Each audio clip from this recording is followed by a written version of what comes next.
And since I know this band, they're definitely all professionals. As you can see, they are just coming together like, you know what I mean? That's why I love them. All right, fine. For all my sexy ladies tonight. So much trouble, drama when I'm doing this. Great stuff and stuff. There's only a couple of us in here that I can say, oh yeah, go here. RV Live, we still setting up though, so just give us a couple minutes. I'm a superman, baby. Come on, come to me. You know you want, baby. There's no such thing. I'm a superman, baby. Look at the paparazzi. You know you want, baby. There's no such thing.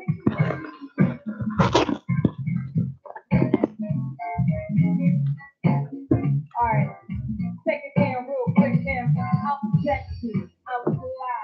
I know you want it tonight. Captivated, no debating. I'm the look of the season. Look left, look right. You know my shit is tight.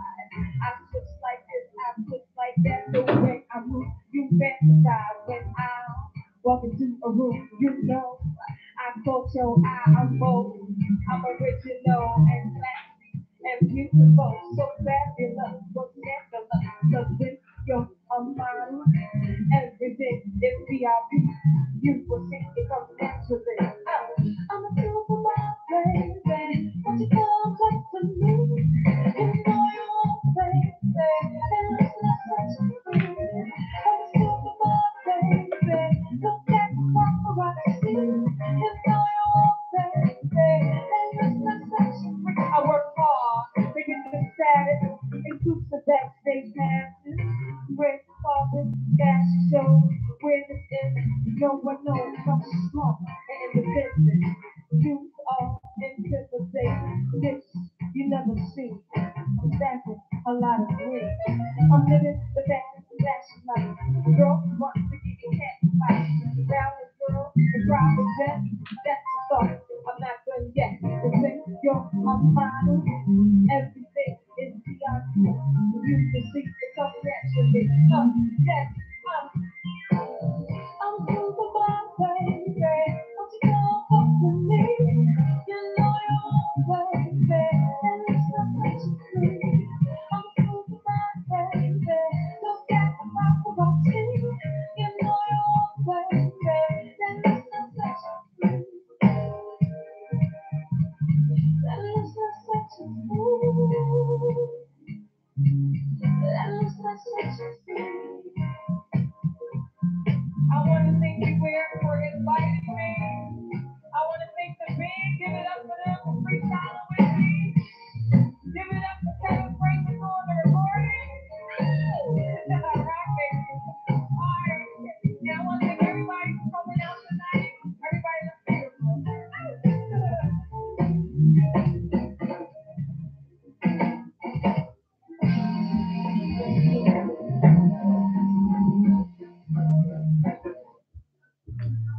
All right. So just basically want to get today started. Thank you for joining us today. We're finally on YouTube Live, so you can check us out there. I'm in Facebook jail, so I'm unable to put anything on there. I am my co-host, and Kid Nice will be dropping by, even though he has a show earlier. And then we're gonna have OG and He's gonna be stopping by as well. So some of the topics for today, if you haven't seen it, basically, hold on, I gotta look this up because I didn't sit up here went through so many topics to get this together, right? But as far as the news, let's see, and you know Najashi, who's the main co-host, so give it up for Jashi. Yeah. Hello, Facebook fans and friends. How y'all doing, family? But yeah, so basically the topic of the day is the most money you spent on a date. The most money you spent on a date. Yeah. Wow. Might seem a little bit cheap. The most money I spent on a date was probably like $200. 200. 200. For the first date? Nah, not the first date. Okay. Before a date. Yeah, before a date. Yeah, okay. before a date. I think it was Okay. You know, when you have the experience of enjoying some good food, you know, and conversation. That conversation sometimes is very stimulating for the mind. Yeah. You know, get your the whole endorphins and everything just working that chemistry out with that individual. It's like nothing like a good conversation just to get you through getting to know a person, breaking the ice with a person. You know, even if you know, the more you get to know the person, the more magic gets created. It's like, yeah. No, I understand. So what did you do with it? Wow. I'm gonna just say generally everything. Oh, okay. I'd say main courses, of course, appetizers. So mostly a dinner date, and then you're going to movies, you're walking the park. A little bit of everything. Okay. A little bit of everything. All right. I can say a little bit of everything. Movies, park, yeah. Well, I got you. So who was it for though? And the flip. What? I just thought, like, I'm sure this probably happened a minute ago. It wasn't like last week, was it? Was it? No. Okay. No. Nah. Okay. It was a side joint. You trying to make it so special because you couldn't, you know, be At it on the the time holidays. I had it, you know. All right, sorry, a little like, bit. you know, Too I'm much saying, going in my pocket, I'm good, I'm comfy, I'm happy. Yeah. I worked for it, I got it, and now I'm, you know, doing what I do. No, I got you. Well, the most I ever spent is like, cause you know, every now and then you gotta do something special. And sometimes I just want like some company or whatever, but it just depends. And then honestly, like, I don't know, cause then the date or party or something, I don't know. But probably around maybe about 400.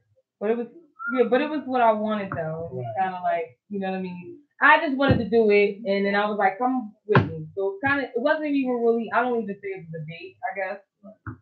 But I guess it was a date because he liked me or something. So, and I was like, well, I enjoy your company, so I want to go here. And like whatever, you know what I mean. Okay. So it was like, you know, dinner date, drinking. By the time the Uber, you know, he drove down, I Uber or whatever. Right. But yeah, so I guess about that. But it was, you know, whatever. It sounded like it was recent because Uber is kind of new.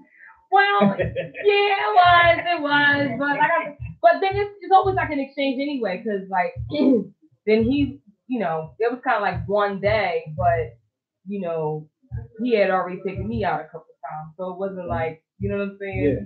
But it was, you know, kind of a pay it forward or things, you know. I don't know. Okay. You know what I mean? Yeah. Cause so that was pretty cool. You know? That's awesome.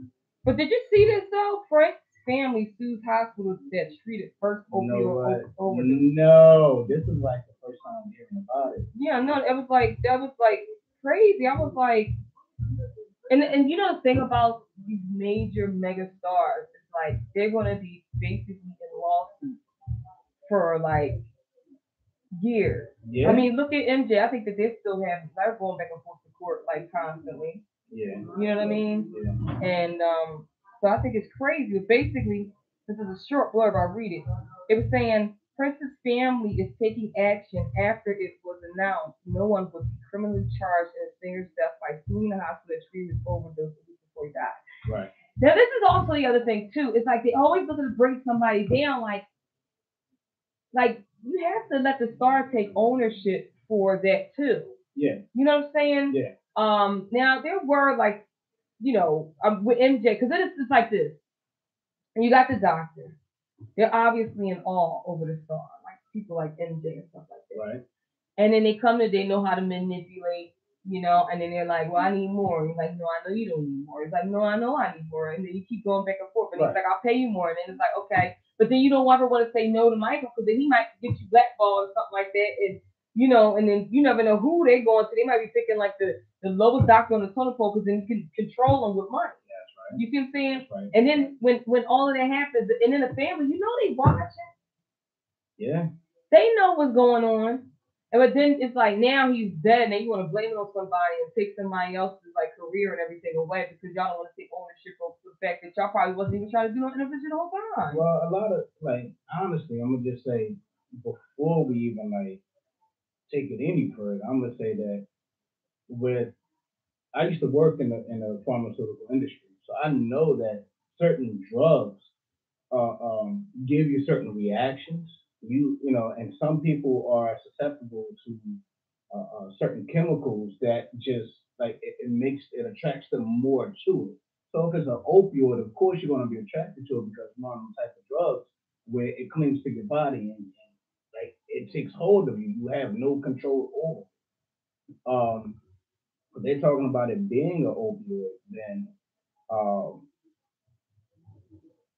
what's going on around the country right now is these pharmaceutical companies are being sued for that very purpose because it takes a hold of you. And you know, people can't control it. Plus, it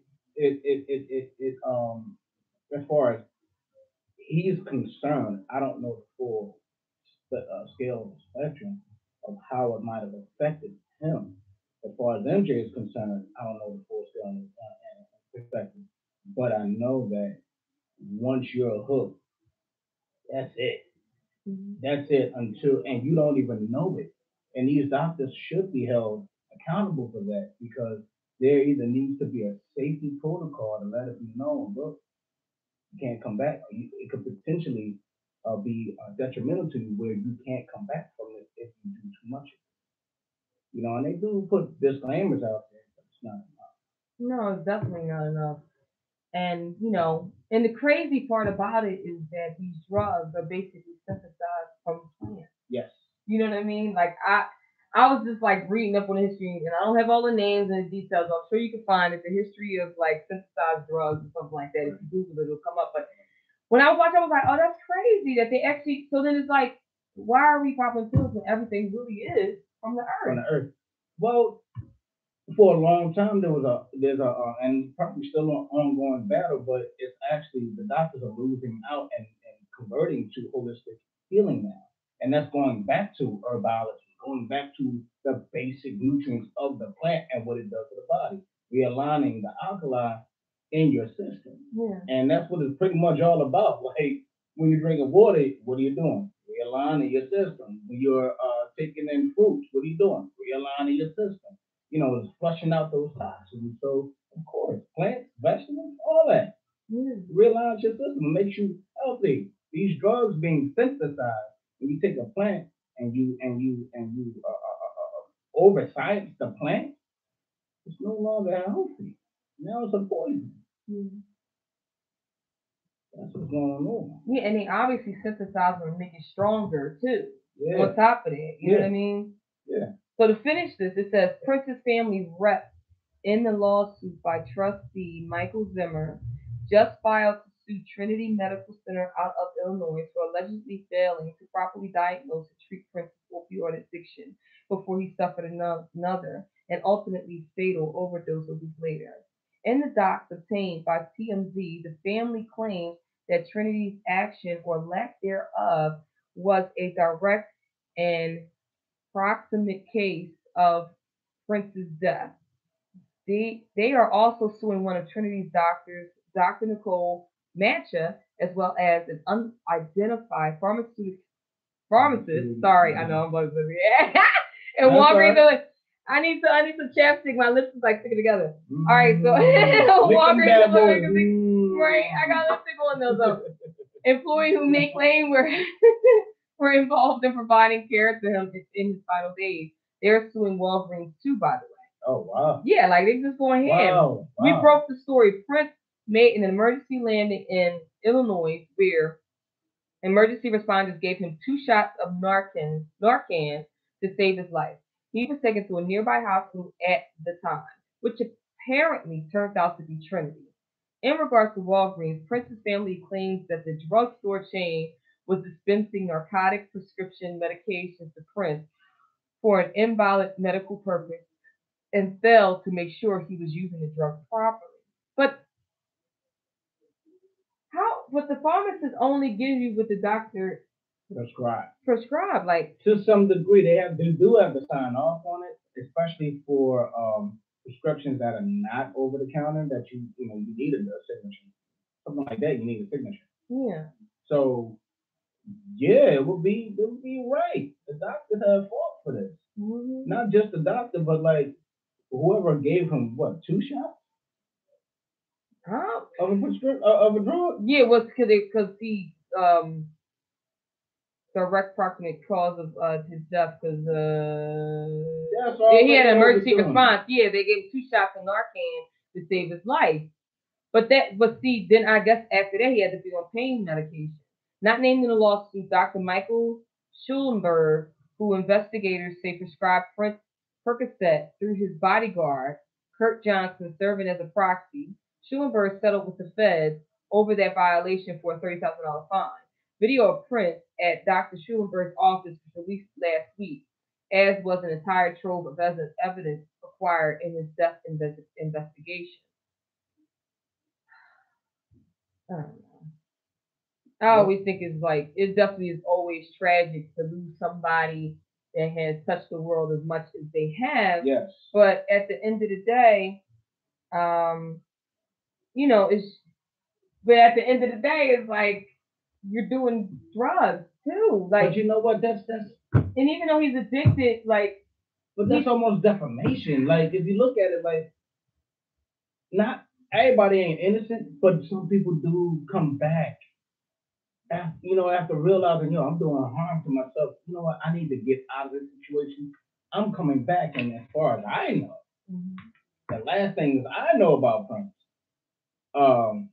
is that he was like giving back to his spirituality. He was going back to becoming more of a holistic individual. Uh-huh.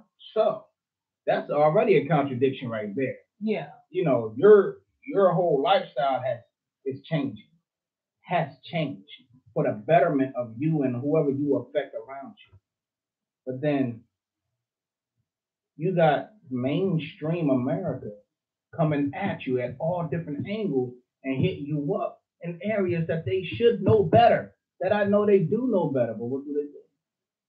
They try to sweep it up under the rug and still hit you with that same thing. Mm-hmm. And don't care whether or not you live or die. They make more money off of you dead than you are alive. Yeah.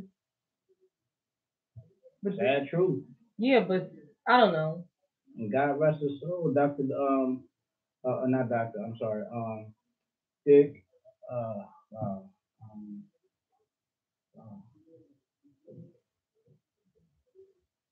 wow, the comedian. I can't even remember the brother's name. I'm so sorry, Lord. No, it's fine. It's gonna come to me, but it was a post in the New York Times and actually newspapers all across America that a lot of these hospitals were harvesting organs from people of color. So yeah, you definitely worth more dead than you are alive, especially if you got a certain type of blood type. Yeah. O positive, O negative, whatever. You the man. You totally found a whole tangent. You took it from Prince to opioid drugs and then harvesting the organs from black people. What I mean is you're worth more dead than you are alive. Period. That's my point. That's all I'm saying. But you're right. I digress a bit. Getting back to Prince. I mean, I think the same goes for him. Like they didn't want to let go of his estate. The United States government wanted to keep his estate. They didn't want to give it to his sister. His sister was she was POA. Oh, Prince? Yeah. Well, you heard about who was the chick that supposedly they were supposed to get married? Was it Sheila E. or Well, Sheila E. was definitely one of his best friends. She was saying they were supposed to get married because the whole thing, as soon as he died, his catalog and everything, that's everybody trying to get. Well, yeah, hers is personal. They were together and they've been touring together for years. Yeah. I didn't know that she was his main drummer for years until I started looking at the Sign of Down. Two of my favorite people.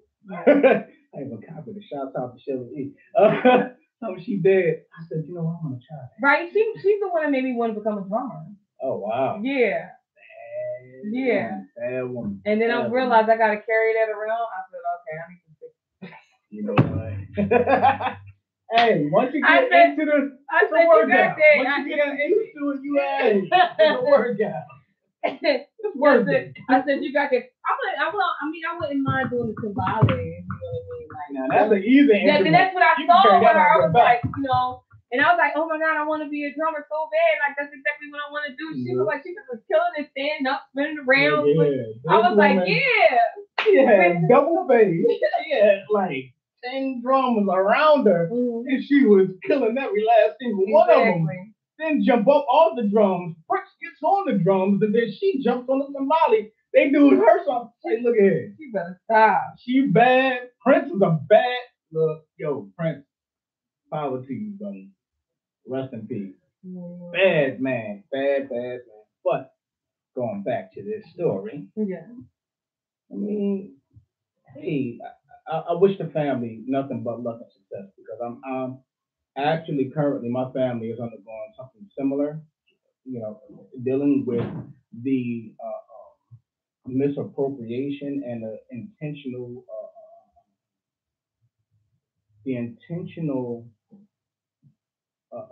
withholding of information and knowledge of how their products kill or utilizing certain chemicals that are cancer causing and have been used for years.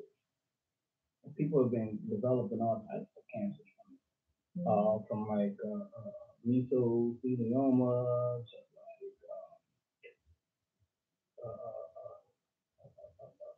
what other kind of cancers, like ovarian cancers, and this is just from utilizing the powder. So I mean, that's not even dealing with drugs. That's just dealing with the lack of care and concern for the average person when you're pumping out a product.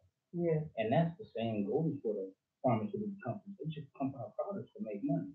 They don't care about the effects because they're trying to make the effects have another side effect and make you forced to buy more. Yeah. And that's the real thing. That's the real deal. After I'm looking at some of these prescriptions, looking at my dad with his prescriptions, looking at my mom with her prescriptions, God rest her soul, and looking at my uncles, like other family members, and then like working in the pharmaceutical business, it was like, are you kidding me? This person only got this one thing wrong with them, or maybe they got this two things wrong with them. But if they only got two things wrong with them, there should be something that can handle one or two things. But no, they take this one pill to handle one thing, and then another pill to back it up because it ain't doing so well. One of the other things is making the rest of the body deteriorate. So you got this pill needing this pill to function, and then that pill needing another pill to function, and then you need another pill to keep coming in some of these pills to function, and then you need another pill to counterbalance all of those pills so that you have. So by the time you're looking at this person's prescription, they got like 10 pills on a joint, and their copay is the pharmaceutical company is like $100 a pill just about. I know. So you got $100 a pill at 100 count or 50 count times 10. Ain't no telling what the main pill is and how much that really is, because it can go up to about $1,000 a pill. And your copay, your insurance is taking care of that. So who's really getting paid here and who's suffering? Well, the only good part about it is even though it's $100 a pill, we probably only spend $5 or $6 if you got insurance. It's messed up when you don't have insurance because that's when everything gets crazy. Yeah, that's you know what I mean? It's like, very, yeah. Because look, you dying and then you dying slowly. Like which one? And some people have been developing liver, kidney issues and kidney failure from it, and they've been scarring tissue in their liver. So they'd be getting, what is that, cirrhosis of the liver. All pills? Pills? Yeah, well, of course, that's definitely going to happen. But then you got to make sure you detox and do all types of other stuff like that. Oh, yeah. Yeah. So, drugs, the pharmaceutical company and drugs, the legitimate, the legal, and the illegal, it's harsh. It's harsh on you. And it's the thing about like the weed, even though, with the legalization of it, which is really insane and crazy that it took so long. Basically, they just couldn't control it. And now they have ways to control it, at least to a certain extent. And plus, they're just seeing how much money. Honestly, I was thinking about that the other day. I was like, okay, so it's still federally still a crime, right? It is. No, it's not even up for debate. The state might legalize it, but it's still federally a crime, which means that and I actually had a conversation. I don't know where I was up in New York or something like that. Just by happenstance, I met this older couple whose son actually runs has a weed farm and everything. Come on in, a weed farm and everything. And they were like, yeah, well, it's still federally a crime, but they're making so much money, they have to have their own banks where they got to keep their money. But this is the thing: there's no flow, there's no real flow of the money. They have to figure out, just like a regular drug dealer, how to launder the shit. You know what I mean? Mm-hmm. Because the federally, it can't be put into the reserve or anything like that. So I think that's part of the reason too why they have to start legalizing a lot in the different states. Right. You know what I'm saying? Because like you have to. Oh, who's walking? Oh, finally somebody decided to show up. Like no. We got OG and we in the building. You know what I'm saying? Topics of the day. You know what I mean? So we're just talking about the legalization of weed. And man, now I'm off on a tangent. I just forgot where I was trying to take that. Go ahead. I mean, you were saying that regarding the federal, it's still a federal crime at the moment. Oh yes. For weed, but that's changing. No, it's changing, but I wonder how long that's going to change and how deep is that? Does it have to go to the Supreme Court? You know what I mean? Because I mean, each state, with Trump to be letting the states do whatever they want to do now. Right. You can just, that's why Jersey can have 6 plants in your house now. You can only carry it out. You know what I mean? How much is that? Again. Probably good. Yeah. That's a lot. Even if I got pulled up, I gotta stop by the cops with 4 ounces, so they let me go and everything. Don't even. It's more. I don't got no drugs, no crack, no. Yeah. They let me walk away with the weed before. Twice. I don't chance it all the time. Yeah, you don't. Yeah. You know what I mean? But it's like it's not as serious as it used to be. Yeah. Right. I know us. That was only like a warning there anyway here. Exactly. Well, yeah, it's no longer punishable by fines and then jail. Because they actually literally passed this law not long ago. Yeah, I remember that. To allow you to actually walk around with it in your hand. You can smoke it on your street now. And they started passing that or working on that in the 90s, in the late 90s and the early 2000s. A friend of mine just beat a case like that because they stopped him because he had an L in his ear. Right. And that was the reason they stopped him, but they wasn't supposed to fight for that. Yeah. And everything he had some weed in his pocket. Right. He got charged for that, but so he actually got a paid lawyer. Right. And they already broke the law from the gate. You stopped me just because I was walking down the street pretty much. Oh yeah. And boom. That's when he was paid lawyers though. You can't PD, you know how that goes. No. I know, I already that's either gonna go this way or that way. You literally like pulling it back. It's like it's a crapshoot. Am I crap? Yeah, am I gonna get I win? All right. Nah. It don't work. That's why I tell people. That's why I tell you, young, you're out here hustling, getting all this money. Like, you don't get no money from the lawyer. You need to, or you're done because. Hey, that's why I used to. It was a certain prepaid service to do for local. You know what I mean? And I was involved with them. I was involved with them at one point, and I was digging what they were doing. It was just definitely trying to provide a service for people. And if you couldn't afford a lawyer, you at least got one on pro bono. Because the service was already gone for. But I don't know how that all works. But I think as far as the weed go first, and what I think is going to happen is they're going to legalize the weed, but at the same time they're going to legalize what they're going to be fucking us in the back door for some type of something we don't know. Because us, like me personally, I'm a person that's looking forward for the weed to get legalized because I smoke weed. Right. So when I see that, I'm like, oh, that's dope. But it's going to be some other BS.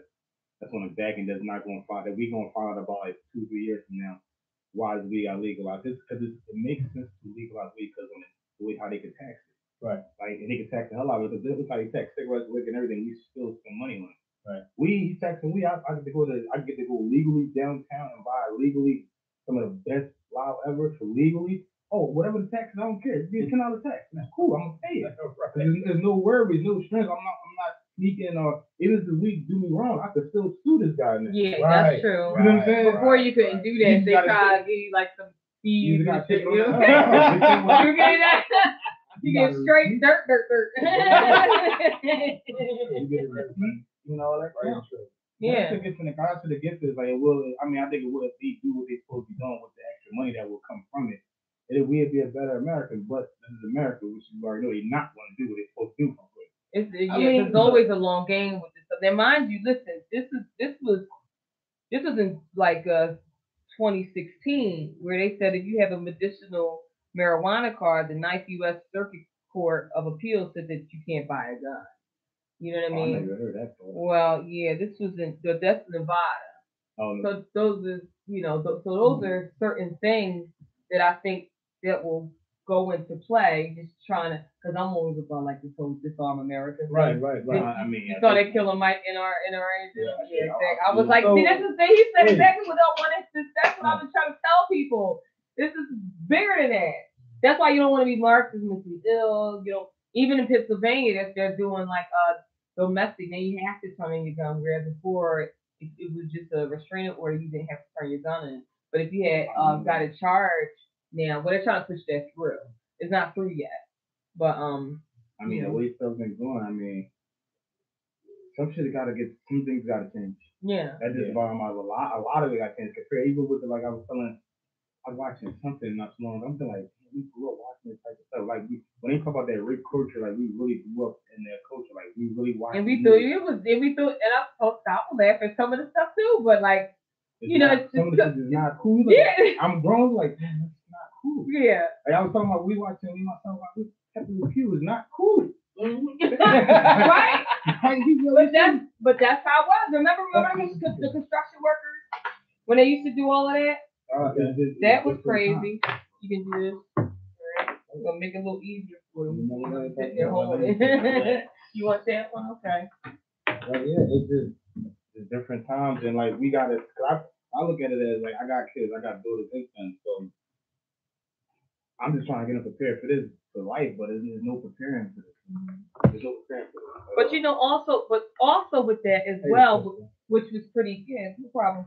Also with that, so since we're talking about rape culture, we got to bring it back to Bill Cosby. Oh, no. And that was basically, the conversation I was always having. Now, I'm not co-signing with the situation, okay?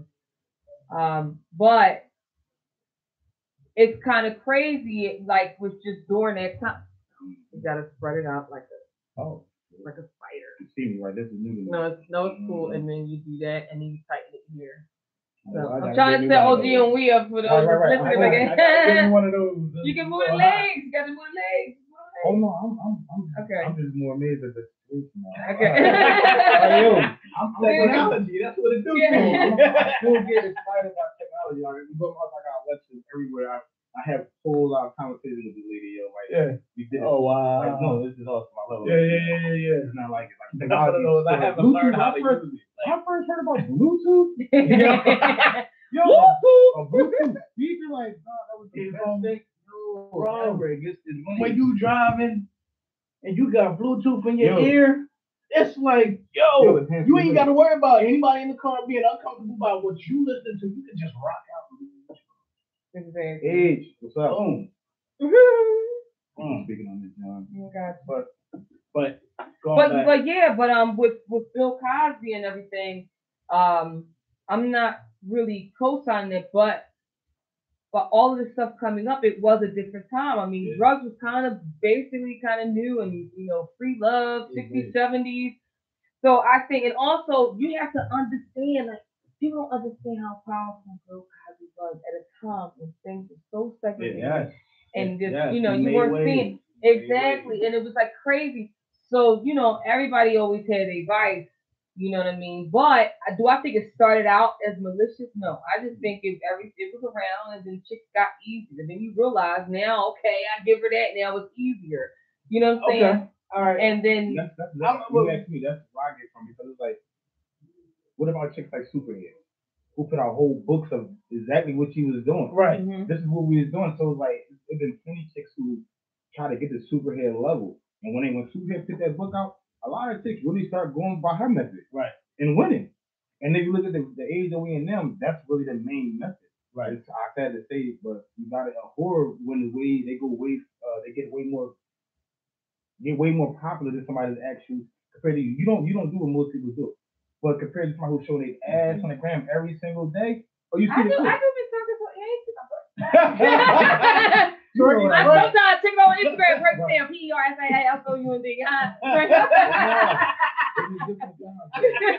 No, I got it. I know what you mean. Just making it totally just I about do that. appreciate it because it's hard to do that too, but at the same time, why they showing it, they are getting out a message and give you some type of positivity with it. It's all about drawing. And that's the chick I know, she draw you in with the picture.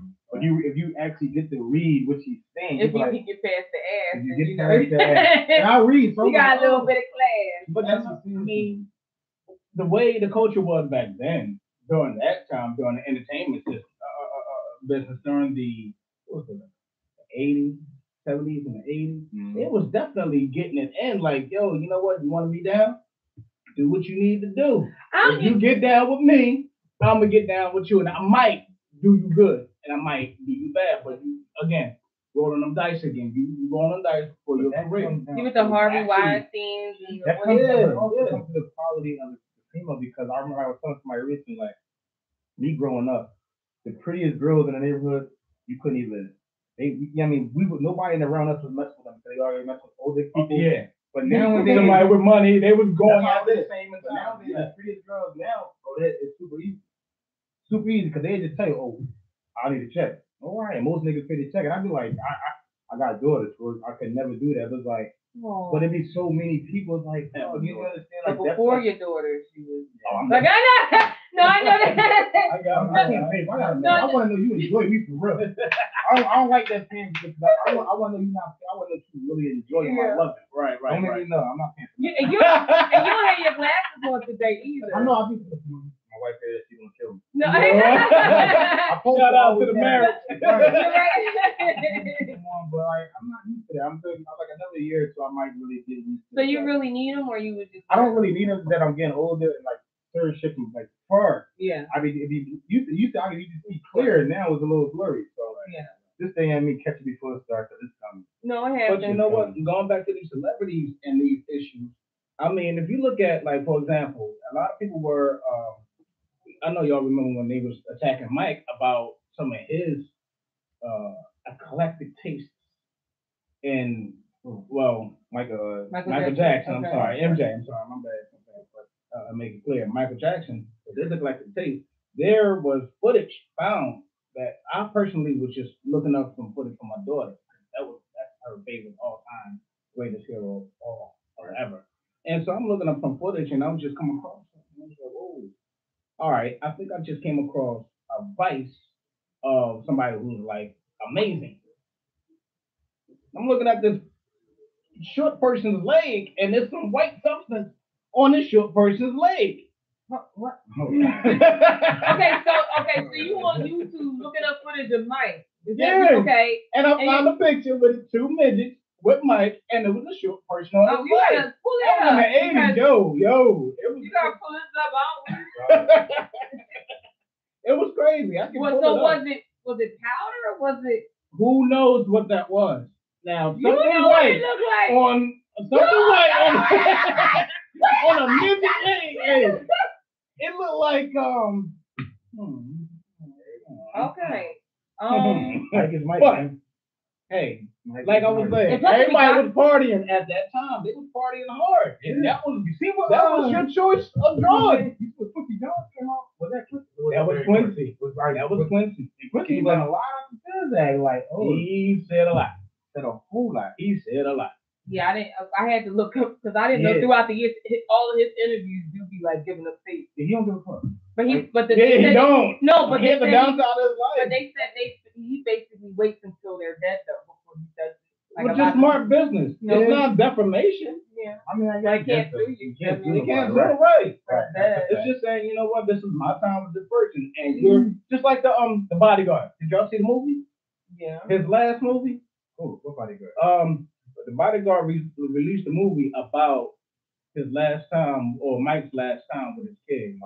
No, I didn't see. I thought you meant. I thought you meant the bodyguard by Whitney Houston. No, not So what? No. You talking about the bodyguard that used to bodyguard Michael Jackson? Yeah. Yep. Okay, no, I didn't see Yep. that. Oh man, it revealed a lot in regards to like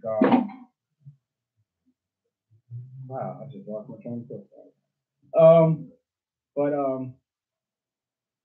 that you just gotta see it. It's like Return to is it Return to Neverland or something like that, or So he was Finding Neverland. Finding Neverland. That sounds good. So then what? So what was he talking about? Like it was basically he was.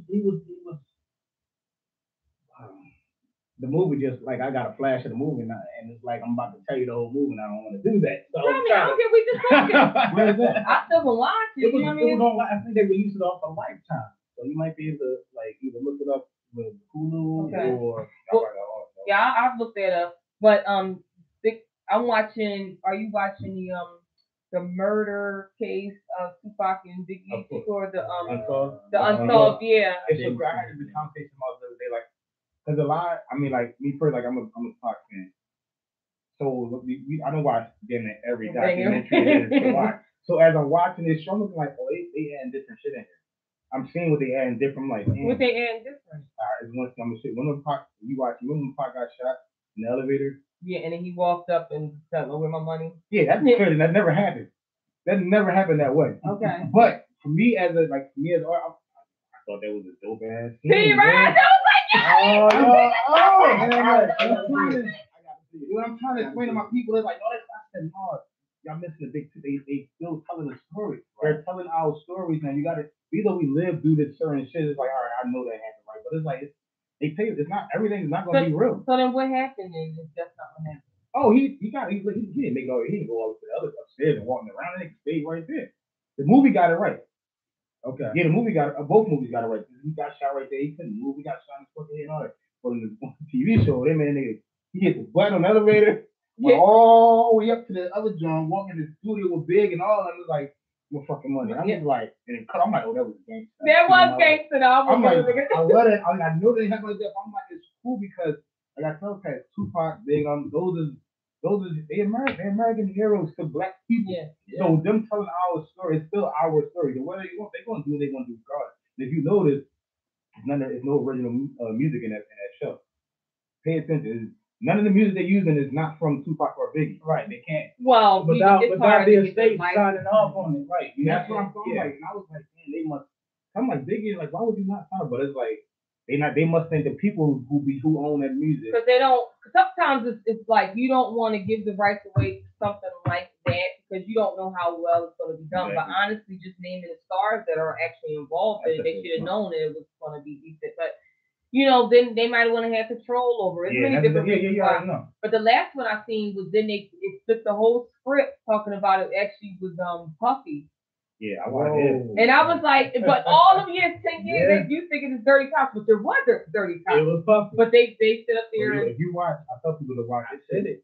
It's not, the whole thing is not done yet. It's probably taking another spin. Oh, yeah, it's going very well. The Chronicles of Death Row that came on BET. I tell people to watch that series because that series. Then watch Unsolved, the John we talking about, because that right there, that Chronicles of Death Row on BET really like. It went super, super deep. That's one of the best Death Row documentaries I ever watched. Really? It went super deep into Death Row. And when I watched it, I like, oh shit, they said that on a documentary. And this new shit I'm finding out. So I'm a documentary viewer. Like, yeah, we watched it. I think I might have seen. Now I did see, but that's the thing. So many of them coming out, you don't know. So many. And you talking about like I know I saw one of them. One on but that was when like Dragon. No, that might have been the movie. No. This was a documentary about Death Row. Because I've seen that one. I did see that one years ago. Yeah, because I did see the movie, but I waited to download it. I couldn't get to the movie sometime to see it when I wanted to see it. Right now. I like all the movies though. Like I tell people, like we growing up, we have a certain age. So we grew up watching all them rock and roll stories and the Beatles and all that. The best movie we ever seen was for us, Temptations and Five Heartbeats. Yeah. As far as music we watch. Next thing you know what I mean? But now we're in that age where we are seeing our stories being told. Yeah. The shit that we have lived, that we watching. Like I watched, like I said, NWA movie. Oh man, The Tourist, like, I just watched the certain movie the other day again. Like I ain't watch it. I'm a real artist, so a certain shot I just put on pedestals, like where though I'm not gonna watch it until like another couple years later. I watched it the Tourist the other day, and that funeral scene broke me the fuck down. I never, and it's so wild. I'm like, how come I felt this the first time I watched the movie? Yeah. But it's like, man, it's that love of that dude. I was like, you don't realize how impactful he was. Like, and Tanny was pop too. Like, and like that's why me first I went for DMX. you know what? DMX, and why? Because why I say DMX because one DMX is my favorite. Because he got like 80 That's hits. his story. That's his story. This is story alone though. This is story before he became a rapper. Yeah. Like they gave him crack when he was 14. And he's been turned out and he's still turned to this day from that one little, from his homies not knowing what he was doing. That fucked his whole life up. But then it might have made him so impactful, made him so original. No, But I did watch, I was watching an interview of his wife, and she was like, I'm so much better than that. She said, I didn't realize how on he was 24/7. It's like every day, in the morning, at night, in the bed. Like he was just always on. And then she's like, now I'm just like calm. I'm actually dating somebody that's about me. Like it was all about him the whole time I was with him. And I think it's gotta be crazy because it's crazy because the way he raps, the way he talks. Like to be around somebody like that that's like a straight character all day and all night. And that's him. It's not a character, but you know what I mean? That's real. That's crazy. That's really cause it's like, all right. But that's like how you can't control that. Yeah. That's why he locked up right the fuck man. I pretty damn And what did he lock up for now? That's crazy. For tax evasion. I mean not tax evasion, owing taxes. I'm like they just gonna DMX cracking the rack. What is that? DMX cracking rack. All right. Yeah, right. Man alone, dog. Yo, for real, he definitely he impacted the game. He impacted the game. He's definitely like another original, like Old Dirty Bastard. Yeah, like, ain't nobody like, you know what I mean? Like, I had him in my mind not long ago. Just think about me and my brothers were together last week. Shouts out to all my brothers. Yo, great time last week. Doing it again. And summertime was really popping. But yeah, we were just talking about like old school rapping, and Wu-Tang came up, and then all of a sudden was like the most impactful cats. Like you just didn't even know was going through whatever they was going through, their vices or whatever. But ODB was like an impactful dude. He was impactful. His style wasn't old school. And you can't even copy that and be. You can't. You can't, because you know how you got and nothing against Migos and nothing, but like people can jump on there and still do something. You couldn't try to act like DMX and sound like Old Dirty Bastard. You know what I'm saying? And think that was going to go over well. And then that's when you know what I mean? was like all about being original. When you had just originality, it just came raw. Because you're able to do that nowadays. I could come out sounding like Amigos that I'm preaching, and it'd be all right. And I can't respect that. I'm a rapper. My brother be like, yo, my brother young, but he lives in LA. Like, yo, why you keeping all this content in your hooks? I'm like, bro, what the fuck you mean? Like, no, just say one word and say it over and over again. I'm like, why do that shit? But man, you know what? Can't do that. Just the way I rap, I hit from an era, bro. And I'm with you because I'm there too. Because I'm all about lyricism. That's the way I grew up. But that's how we are in the North.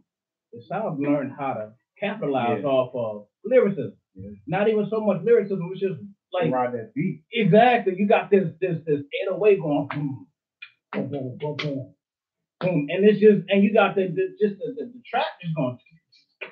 Yeah. You're already in the trance. I'm a drummer, so and I'm a lyricist. So when it comes down to it, when you got a hypnotized situation, you can say, smack that, smack that, smack that, and everybody just be saying it, riding along with you. Smack that, oh, smack that, and yo, they'll fill in the blanks for you, and you're a millionaire right there just because of smack that, and that's your whole joint. We watched it. Everything was in it. That's your whole song. This shit had. That's your album. And we like I told you, I thought I was a Migos fan. Like my friend, you know what I do? I got boys. My oldest boy is 14. Okay. And he like when he listens to these new tracks, I just gotta tell him where it comes from. My friend, like I'm a Migos fan. Like I'm not a Migos fan. I like some songs, but that's the one I can deal with. Right. So my son, like he likes Tekashi 6ix9ine. I'm like, that. I mean, listen, do you? Cause I can't. That's one thing I'm not gonna do is try to hide music. Right. Get the music. Why? I want you to know where this shit comes from. I'm like, this shit comes. Tekashi 6ix9ine sounds like somebody. He's like, well, I'm like, this nigga sounds. He sound like Onyx. He said, who? I'm like, try to take Right. Yo. But see, at least you can teach Yeah, them because right. nothing was like that for. And I don't really know the Migos and stuff, but a lot of the young rappers like they don't know anybody. No, they don't. They don't know. And that's kind of that's one thing. That's my job. Like I do this, so it's like I'm not gonna have my kids running around saying some of the dumbest shit ever without knowing who the greatest one is. At least you can listen to your music, do you? Because my son picked me on Jonah Lucas, my 10-year-old picked me on Jonah. And it's like, oh, you found this by yourself? I'm doing my job because he's not a regular ad, he's not a new rap. He actually like rapping, spitting, he got content. But my baby boy put me on that shit, so right. So I know what I'm doing is something right though. But you do have those who are being content and conscious. Right. You got those that are being financially, like they are rather more focused on their financial security than being able to impact people on a positive level. But then you got cats that are being successful at throwing out conscious rapping, like who is this? Lupe Fiasco. Yeah, Lupe had a good run. Kendrick Lamar, J. Cole. Changed the game. I heard in the line that he just did 54 frames or something today. I haven't get a chance to really look at it. But J. Cole just dropped something today or yesterday and broke shit again. J. Cole just, man, he one of them artists that's never gonna come around again. Because he has a core fan base who loves this. He got a Beyonce type following. Right. Real shit. People think I'm like, no, like he drops albums by himself, no features, none of that shit. Every album he put out, Gay One been platinum plus. Right. And he's getting everything, and he's rap about what he want to rap about. He don't put no party songs out. Right. He just his music. Kind of like a Nipsey Hussle. I'm rocking with his stuff right now. Okay. Nipsey got a lot of good music, and it's like it takes back to the old West Coast, like the Snoop and it. Like I'm from, we from the Doggy Style era and all that. Right. And that's what he give me. Like, ain't too many rappers doing that shit to me right now. I mean, as far as mainstream cast, but like Nipsey is out for forever right now. And Jonah Lucas. Well, since we're talking about artists, and you are an artist, I guess we could talk a little bit about what you got going on and what you're about. Obviously, you spoke a little bit that, you're teaching your kids about, the art and the history of it, so that they're not just one lane artist. You know what I mean? Are your sons? How many kids do you have? I have 5. Oh, you got 5? Oh, yeah, they did tell me that. I was like, he got to try. I'm what I mean? I'm one and done. One and done, son. I might get a son, maybe. That was my plan. But no, what it is, like what I'm doing when I'm back to now is like I'm dropping my single body. That's the one that everybody gravitates to.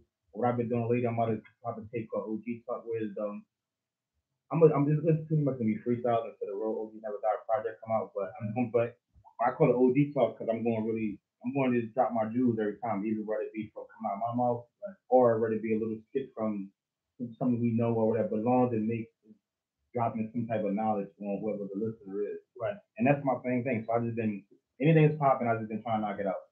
Okay. And just get the ball rolling and then drop the project. And I'm about to drop a couple of videos, body videos finally done, everybody be waiting for that. Okay. And so, I'm just working. I wrote a script, so I'm trying to get this TV show off the ground, but like I just want to get all the pieces together though. I don't want to rush because like that's what most of us we just rush.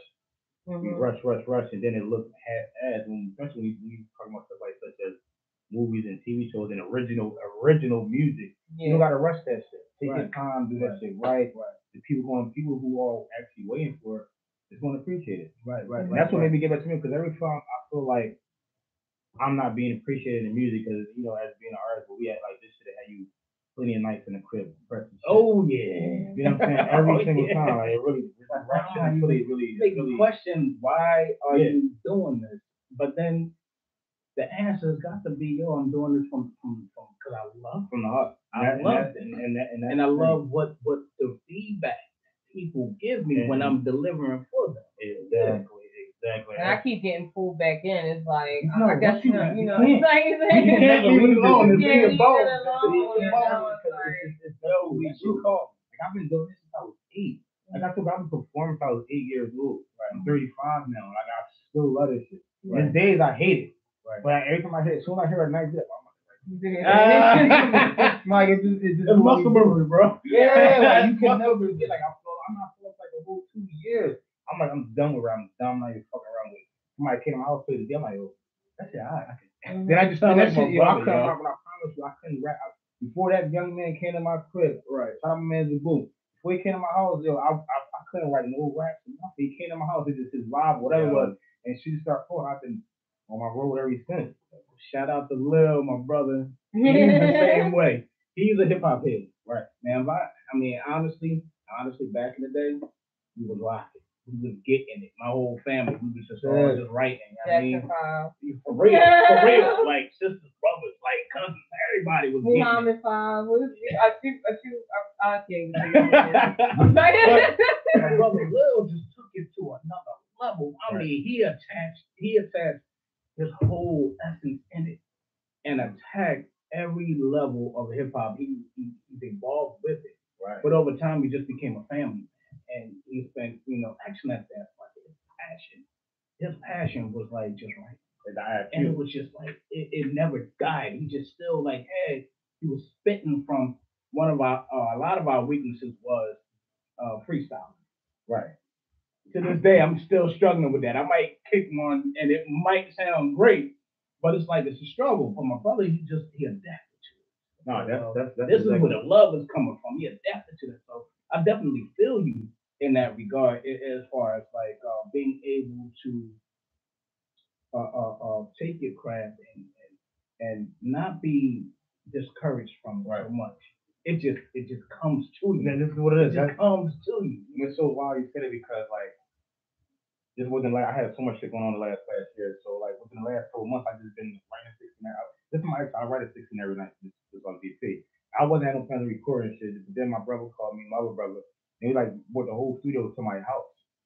So we just been knocking. I'm like, damn, the vibe. Yeah. Like I was like I told you, I'm writing because this is what we do. Mm-hmm. I'm not really writing that shit. I feel like I got too much real life shit going on, but just how everything is coming into place by just being patient and waiting. And everything's rolling out. Music is coming out crazy. Music's coming out good. We started from scratch with it, and it's just gonna get better. So that's what we on OG Talk, man. That's what we on OG Talk. Shout out my little brother Bomb Vision. Bomb Vision, that's who's shooting all the vids, all the music. That's who's shooting everybody's vids in the city right now. Okay. He's doing his thing. He's one of the hottest young boys in the city. I gotta give him a major upsert on my thing, but we about to drop crazy on this video. Okay. All right. Cool. Okay. Cool. Well, I got your SoundCloud up here. Is there anything that you wanna? Oh man, we just go straight into the whole run. Everybody's feeling that right now. Right. See what we got here. OGM We Who Run It.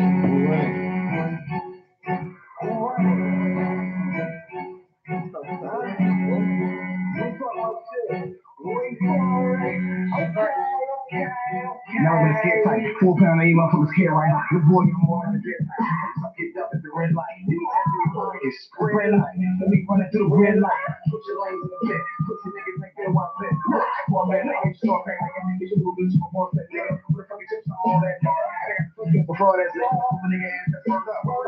When you third up, I got that hell with me. Who the pussy niggas that they gon' come get me? Ride with me, you ride with me. Go to me, my niggas, they want to talk to me. They sit around when they got to talk to me. Ain't get along, nigga. You that shit. You do it wrong, nigga. Then I'm with the dumb shit. Man, I'm with the dumb shit. Ask me, nigga, you put out one problem. All my niggas done dumb shit. You niggas doing dumb shit. What you want to the talk to? Stop fucking your young bitch. Yeah, on that. When you get tired of it, trying to get a shot of man, that's like man. Sick of living like brother, man. So I run from my brother, man. You ain't up in the seats, my brother, man. Bro, with that dumb shit, man. With that dumb shit. That's key, nigga. You forgot where I'm from, bitch. Run it up. 4 pound, get your stomach up. Hit your mother with an uppercut. This is show you I don't give a fuck. If you never hit the king tut, oh, so you know, bro. Whatever you bet, I'm double up. You ain't going, my niggas go. Everything's start with the leader. I'm a good leader. So I got something to talk about. You know what I'm saying? It's small, don't need beats like this. Nigga that's running your crew. If you got a robbing ass boss, then you're gonna be a robbing ass crew. If you got a real boss who know how to sacrifice and take the bad along with the good and show it through, you know how to You're on your back. Not right now. I'm on your top too. Webby don't got no fucking box. My homie sounded like Webby. I don't look shit like Webby. I never look like Webby. I see y'all doing those schools. Oh, I sound like Webby? Whatever. You can compare with anybody that's getting money. That's cool with me. Not a problem. But yeah, that's the vibe of that. Like, that's why I was like, I'm gonna always. That's why I call OG Talk. Cause I always want to have like that was Big Meech on that. Okay. I'm gonna always try to find somebody who actually got some type of impact and like music or movies or something that we all can relate to. Right. But try to find the best, best couple seconds of just talking OG Talk. Real knowledge, and you take it how you want it. Yeah. Okay. Yeah. That's necessary though. That's a fact. That's necessary, especially for the next generation, because they're very strong and impactful, but they don't know how strong they are just yet, because this technology has them free and fearless. So if they don't find the information, they're gonna find it somehow. They're gonna contradict it somehow. They're gonna find a real answer. That's a fact. You know what I'm saying? Oh, unless they looking up certain people. Remember the time you said you had to do it, looking up somebody? Oh yeah. My daughter. Shout out to my baby also. Yeah. Miss you, baby. Yeah, I had her looking up some information and the internet shut down. She was like, goodbye, but that sounds good. And it was a report that I had her doing. My dad also had her doing, and it was like what she found was awesome. But she couldn't find enough information that she needed. They shut it down on that.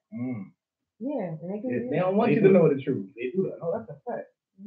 That's why you gotta find it. Yeah. When you get to be good, know you're gonna be exactly. Like prime example, that much. Anybody got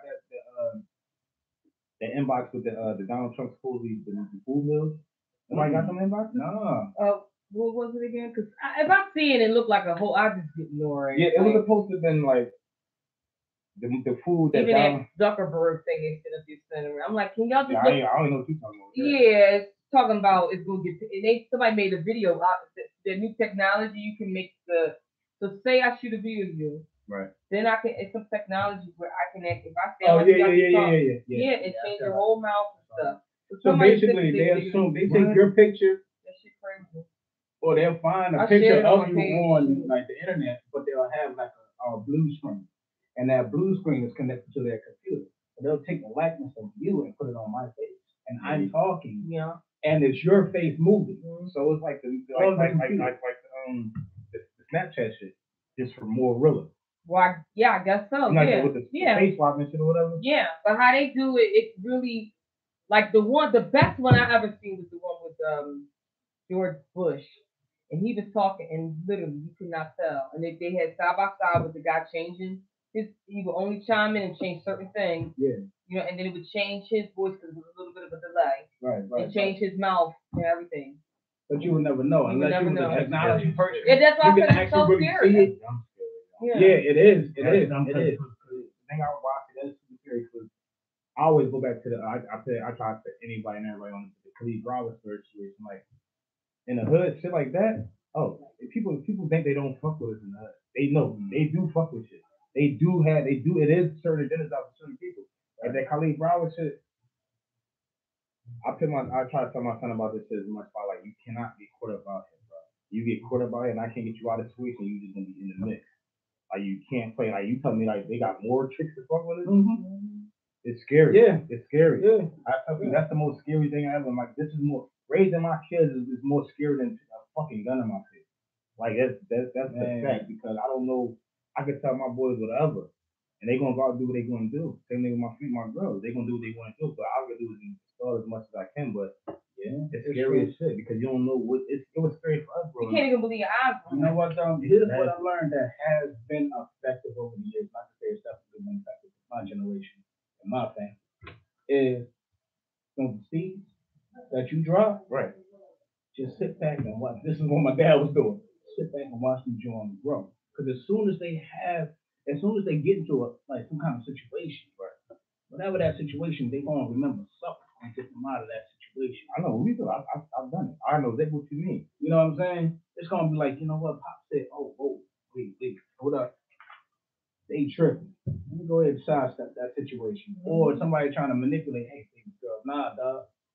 My dad ain't, nah. I learned better than that. I already know what you here for. If we're not gonna do one, curtail that, I'm gonna bid you a peace. Peace and blessings. That's what you gonna hope for. Yeah. Like, cause I'm like, we got it. That's the scariest part is like, cause we all been in that position. Like, I look, my oldest is 14 and he already on this one too. But it's like, I'm trying to say more like, bro, you was doing that new, my nigga. It's like, as I'm saying shit like that, I'm hearing my aunt said or my uncle said to me, like, and I ain't hearing no when they was saying it to me. Yeah. So it's like, you gonna have to Figure it out. Figure it out. I can tell you as much as I can, but I know what the mold you are saying, you just like me. I know exactly what you're lying. Bro. It's just like your father. That's a fact. Look, but you turn. See, it's funny. When we kids, we don't even realize how much of a parent we are like our parents. You know what I mean? So when we become a parent, it's like, okay, well, now we're looking at our kids make the same mistakes that we made. We become our parents, and then watch them go through theirs with their kids. And what do? And it's like they turn to us. My sons don't realize who they pop is. Like, I'm not nigga. But they don't care about that. They don't care about that. That's why I gotta call my little brother and call your nephew, call all facts for right. It's like, cause it's not gonna sound right coming out of my mouth. I'm dad. But it's time like come out of somebody else's mouth. So that's why I wrote. That's right. And it's vice versa for my brothers, my nephews. It's like, I'm gonna get him. I ain't got. That's why I take a village. You know what I mean? Literally. It literally takes a village, but the thing about it now, that's not even a game no more. Nobody don't want that. Somebody, not too long ago, a little young boy had a couple of crazy cuss words. I ended up chasing him down, grabbing him. My folks would say, I'm trying to find out who his people is, right? His mom, I know I'm not even know, I'm on some parents, I'm a pop. You know what I mean? So I'm like, if my son did what he did, I would want to know. Tell me so I can get in there, so I can get, hey, I do what I'm supposed to do my one, two. Actually, a couple minutes later, this chick knocking on my door. You put your hands on my son? Not at all. What are you talking about? Yeah, I slapped the shit out of I'm like, but I'm like, of course I what you gonna do? What you gonna do about it? Raise your kid, you don't have to scrap. Wanted to. He deserved that shit. I think the thing about it, but the way she told like, you know, I'm like, no, I didn't put my hands on you, shorty, but he did X, Y, and Z, blah, blah, blah. I don't give a fuck what he did. Oh, all right, so there's no need for me to talk sensible to you no more. I gotta get back I gotta get on my rest back. We're no longer parents right now. And then you're a female talking to me like you really could talk to myself. You can't with I say, you know what? I got a wife, I got sisters. There's no way where you should be talking to me that way. Because I'm not even on that type vibe. I'm trying to relax. But it's just the times when you can't you're raised in a village, it was your village. Yeah. It was your village. And that's even in your own family. You got people who act certain type ways, like don't talk to my son that way. Like, I'm not trying to do nothing wrong to him.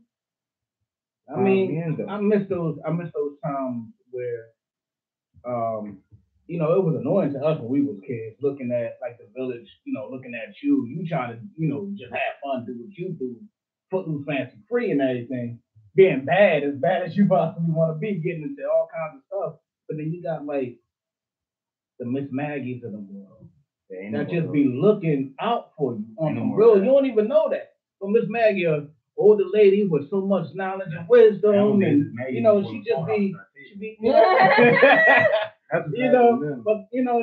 know your dad, I know your mom, and if I see you, going out of pocket, I'm gonna say something to you. If you go out of pocket with me, then I'm gonna holler at that. That's how I was when I was in elementary school. I'm gonna make sure you don't go bad or break bad in this situation. You're gonna be all right. You know what I mean? Oh yeah. If that don't exist no more, when we try, it turned like it's not parents teaming up to save the lives of our children. It's parents feeling like they've done their children a great injustice by no longer actually caring about being involved in their lives. And so these children are devoid of morality. And the thing about it is because the parents don't support their moral faith. It's wild because like my oldest boy don't live with me, right? So I get calls all the time. Like my oldest, she's not understanding that it's time for him to come with me. She's not understanding that point yet.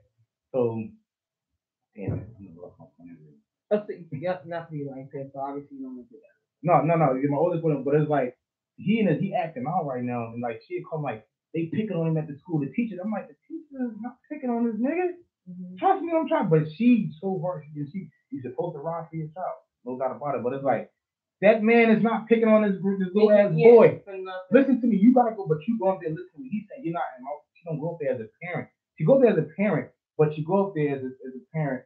Not ragging them. I tell him my baby mom. She at school is 14. I told my son like you got more school than your mother right now. Yeah. So y'all think exactly alike, and this shit is crazy. And it's so wild. It's like I'm trying to like train her like ain't nobody picking on this boy. They want to get the fuck out of here. Yeah. They want him to go better. So he took his phone again.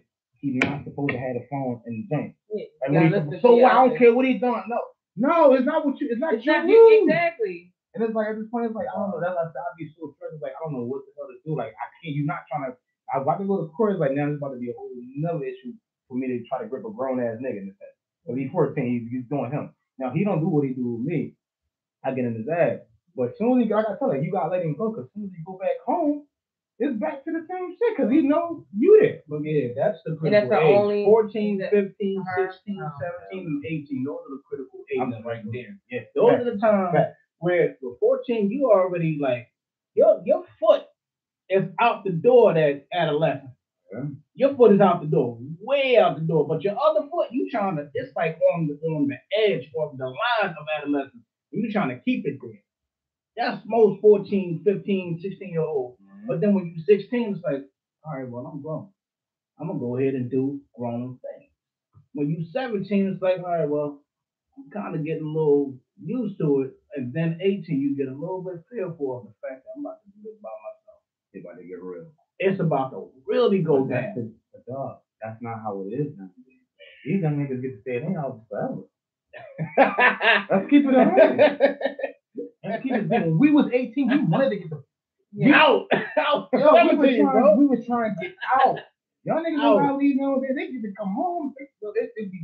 Man, it's a different time. They don't want to leave. We wanted to get the fuck out because our parents are so hard on us. Like, you gotta do this now. But you got some parents that just want to hold on. They don't want to let go. They hold on. You got some mothers out there that just hold on. Some fathers like, yo, you need to learn how to get around in these streets, and that's real life. I tell my son, like, as my daughter goes, I'm gonna take care of them for the rest of my life. That's just what it is. But you niggas, y'all gotta go get it. Y'all have to go make money. You have to provide. This is what we do. These ladies, they're gonna do what they do because they my daughters. I'm gonna make sure they great. But they're gonna never want for nothing not long. I'm on this earth. But y'all gonna have to take my place. This is my place. I'm building y'all to take my place. They ain't have to happen to me. You gotta take care of my daughters. Right. Y'all have to take care and make sure these girls are straight. Right. And that's what we not. That's all I'm trying to do. That's why I'm trying to really start a nonprofit next year. As far as that called the OG Zone. Okay. I do an OG ball. Last year I started my birthday party. It's called the OG's ball. Where everybody, pretty much, we come from hood shit. Everybody don't have suits, their own suits, none of that type shit. So I tell everybody come out get dressed, like really get dressed. Yeah. And fucked up. Yeah. Don't play around. Only one person didn't get dressed last year. That's my little brother. But my plan for next year is to do the OG's ball and charge like a little ticket, probably $25, $30 to ticket open bar or whatever. But just use that money to take hood niggas, young hood, the street young boys, and take them out and show them different. Because when I was 13, 14, a lady named Miss J, who I love to this day, love to death to this day. Like she taught me, we from the South, we from the streets, from the hood. She took us to Fridays for the first time when I was 16. Me and my man, that shit changed my life. Blew your mind. Like, Fridays. Yo, and I tell people this story all the time because like you don't know what can alter somebody's life. Cause it's like all we know is the Chinese stores and the coffee store. Mm-hmm. She took me to Friday, said, get whatever y'all want. We never seen understand real shit. We never seen steaks and shit like that. Right. Like we've seen them on TV, but like we're not. How the other half eat. Yeah. And we talking about just Fridays. That's kind of life. Mm-hmm. But most people, like I said, at the time never been. So that was the best thing to me. Yeah, that was the best thing to me. So it's like that's what I'm trying to do for my program, my nonprofit, which is like just take some niggas. I call them niggas because by the time I get some, I want to be able to talk to them like we are men. I want a little boy. I need somebody that's going to do something that need a nigga like me. Cause when that program with Ms. J came to my life, I really needed her, like really. And that by her coming into my life changed everything about my life. Cause when I lost my job and I was thinking about the street, she always made sure I had money in my It'd be the littlest bit, but it's like, all right, I'm not even stressed. I know I get this car. You know, I got family, but it's like I'm doing my own thing. It's like, but that's what we don't have nowadays. Somebody like that who helped change my life. I'm Help gonna me say look at shit definitely differently. big deal. Like shout out to mentors, Yeah. instructors, teachers that actually care and make a difference in impacting the lives of these youth that help change their lives and make them feel important in this world. That their minds and their ideas are important, or just their very being is important because they're not understanding the importance of being them and being like Yeah. loving being them because they don't know what love means. You know what's crazy? I watched who my first people was Jay-Z and Obama, of course, right? But it's like he had said to one thing. He said, us as black men, like we walk around where there's so much shit going on with us that we don't talk about, right? That we do not talk about. So we go out into the world, and then like this is where we all been through this. Where so you walking down the street and you see somebody, and you're like, "What the fuck you looking at, nigga?" Right? And it's like you just automatically like then us as you defend. What you talking about? But it's like you don't know, but those folks like how Jay-Z put it, like you don't know where he's going. He's going. He's coming at the way he coming at you at that because he think that you see his pain inside what he really going through. So his whole point is like, what's up? So as us is like, nigga, what's wrong with you? Like, and it's like You ain't the only one that pain. we all in pain. Right. I tell people, go to I tell people like I go there. Like black men and like we seen shit so black people again, we seen shit so early that we was not supposed to see or experience so early in life. 14 and 15, 13, seeing dead bodies and crack houses being no, we not supposed to see that shit. And that shit fuck with us mentally. And that shit goes on to us as grown people. And nobody seem to want to address that until you in jail or it's too fucking late. That's why I say I mean I'm blessed because I actually have people around me that point certain shit out, and I put myself in a position where it's like, yeah, I need therapy. Right. If I don't get therapy, I'm a fuck. I'm not so good with it. I told my therapist, I said, oh shit. I tried to do that, but I don't know. Maybe I just had bad. I was like, y'all, motherfucker, I'd rather just talk to my best friend. Yeah, I That's therapy too. That's Like, the same thing. this is the very same thing. But I'll get a response back because they kind of really know you to a certain extent. Yeah. So like, what they'll try to tell you these situations, you know. But when you're talking to a therapist, it's like, And that was so how do you feel about that? And you're like, motherfucker, you just I just told you the whole situation. Yeah, Is there any type of direction to a solution? Like, you know what? But see, a lot of therapists and psychologists they try to help you self help. Yeah. So that you like get to a blueprint for you to be able to say, you know what, you're going down a little bit of a dark path. Let me go ahead and get back to like get back to some sort of peace of mind. My thing So I was can get back to reality and get right on top of my shit. Like you got like maybe because situations. she's Japanese and she could barely speak English. But you know what? You see, you're about to make me go there.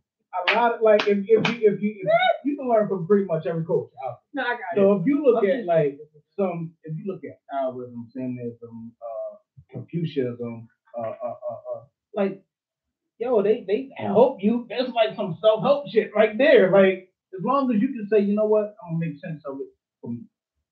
Yeah, I'm gonna just say, you know what, my man tripping because I'm gonna be observant. He might be on something. He's going through something. This ain't his day. You go ahead and say, yo, peace and blessings and keep it moving. Right. That just might change his life. That just might change. That just might be what he needs. You know what? Somebody loves you, bro. Boom. Keep it moving. people understand like real shit. That I mean, I guess because I'm getting older, like I got a life coach. That's one of my best friends. Like, cause like he like, and I tell people don't realize how much just calling, hey bro, what's up? You good? You straight? That really goes a long way. Exactly, that means a lot. That goes a long way, bro. When you care. Like, I really care. I don't care. And I mean, he get mad because like, you just talking about the video. I'm like, man, when I call you, I don't really be on no music. I be on some real life shit. I really need to talk on it. But it's like, just to say, bro, you good, bro? I seen that film. Like, this is dope, bro. You eating good? How you help? You working out, my nigga? Even like questions like, what you asking those questions? Well, it was like, I need to know that. Thank you, bro. You actually give me a different point of view. Like, yeah, I'm not working out. I need to be working out, right? But you know what I'm saying? Right. But it's like you care. You saying looking back? Right. It's like I don't know. Wait a minute. How many beers I drink last night? But we need good friends, man. Good friends. I mean, I say because good friends that got me to the place I'm in. I mean, y'all know me when I was young. You be like, I don't know how you got to this point. You know what, bro? I'm gonna say this honestly, and this has been something that's been very, very helpful in my life of growing up, and that's your friends can be your family, Oh, my friends and are your my family. family. You know, your family can be your best friend. Yeah. You know what I'm saying? When the times go rough and you know you ain't on your shit, sometimes you do need that accountability, and they get on you. When they get on you, sometimes it can be constructive. Sometimes it feels like it's destructive, but then you stop and you really think about like, yo, you know what? That's right Best about thing that. that I don't want to affected me deny is- myself for that, man. in my head. When I got it, I used to hate it at first, which is the concept where though before I remember being poor, not thinking about shit, just going, you know, off impulse, just doing whatever. Right. Not thinking about no concept. But now I think about shit so much with it though, like I remember when I first got it in my head, it was like, oh my god, I think about what might can happen. What the fuck? Who cares? But it's like, kind of do. I don't want to just fuck it. Exactly. Yeah. Your priorities shift. Yeah. That's it. Yeah. As I'm getting older, like, all right, I'm so glad I got it in me because I'm like, damn, who would have had it in me when I was younger? I don't know where I would be. That's why I be trying. Like my son say he want a summer job. I'm like, fuck a summer job, create your own job. We in an age that you can really create the whole situation and make money up. I'm living proof of this shit. I got my own business doing it for 2 years by myself. Right. No help, nobody. Just all this pure, just thinking of some shit. You want to get the who need help with X, Y, and Z, right? And I supply that shit. Right. We are in an age where you can make, you don't need the education out. I told my son and everybody, this education, I'm probably gonna be alone every day because I'm about to get a business. That's what's up. Because we are in an age you can really make a lot of money without no job. You can create your own job. We living in this. We in one right now. You know what I'm saying? It's the same thing. Like people down Cali, Silicon, a lot of them niggas thinking how it's so how business popping up. They making money off it. Right. The only difference is we not in that position in that area, so we don't think our ideas mean anything. Nah. Say it out loud. Plus, you gotta remember that's a synergy too. You know what I mean? Like everybody out there is some type of tech. You know. But that's what I'm saying first, because the hood make you feel like you can't. You mentally either you gonna get a fucking job or you gonna sell drugs or you gonna fucking die. The hood don't really give you no hope that you could do more. That's why when I got to it's like I gotta let niggas know like nah, that is way better. I done been in Jamaica. Let's go. People don't even want to get on a plane. Yeah. How many people you heard say, I'm ride on plane? How you know you scared you never got on one? How you know? You don't even know what it's like. You don't even know that. You tell me you scared of height. You never been higher than the third floor. Right? Wait. What the one that kills me is you sitting there, you got all this information about everything about the world, and you got your phobias, and you afraid of, I don't want to go to Indonesia because I heard they do this, they do that. But you never been there, and when you go there, if you ever go there, ever took a chance in your life to go there, you probably feel like you ain't coming back just from the way they treat you. Yeah, I was really lucky. Like when I was young, my grandmother we traveled a lot. You know what I mean? So I actually went. You know, she took us to Canada. Chicago, California a few times. We went to Hawaii together. Jamaica. I actually was on a plane to Negril, Jamaica when I was like 5 or something like that. And I was seeing pictures. She was like, I was so broke, but I just wanted to go away, and y'all had to come with me. And she's like, we just ate hot dogs the whole time we was here. She's like, yeah, but we were away in someplace different for a new experience. So I personally don't remember being on the plane, but obviously there's a picture with me in it. So yeah, honestly, I was there. That's the opportunities though that we had. I mean, as far as me, like I never growing up, like we were poor, we were broke. But we really didn't do no vacation, none of that type of shit. That's why I love my wife because my wife was going to me. Who gave me this new mind, half of the new mind I had, which is like I got married in Jamaica. I would have never thought I'd be in Jamaica, period. Right. You know what I'm saying? But that's come from her. So and then we take our kids up there. So my kids been in Jamaica. They've been in Disney World. We've been all over. Like that's but that's why I tell people like you get you a good lady, even though we love it. You know what I mean? But you get you a good lady that's gonna ride with you. That if your lady, you gotta get a person that's gonna upgrade you, upgrade your lifestyle. Right. Like I was a street nigga. I'm getting my wife all these gifts and shit when I first meet her. That means nothing. That means nothing to her. Like you God fearing. I believe in God. She took me to church for the first time. I never been to church. And broke me down. Whereas though that's why I started thinking differently about certain different shit. Like I got them. Then when the kids started coming, it's like I I had 2 kids when I met my wife, but I was still. And every time she felt like you about to wild out, she had another one, right? No, No, I mess with you. No, Right, no, she's like, no, he's like, we right, I'm gonna put out another one real quick. Where you think you going? Right. Right in this joint. But my 3 kids from my wife, but I had 2 kids when I met my wife, but it's like when I met her, I was still street. I just literally came home from jail when I met my wife. 2 days after I came home from jail. 22. Yeah, I was still a babe, but I'm still like, you gotta think about that time before I got locked up.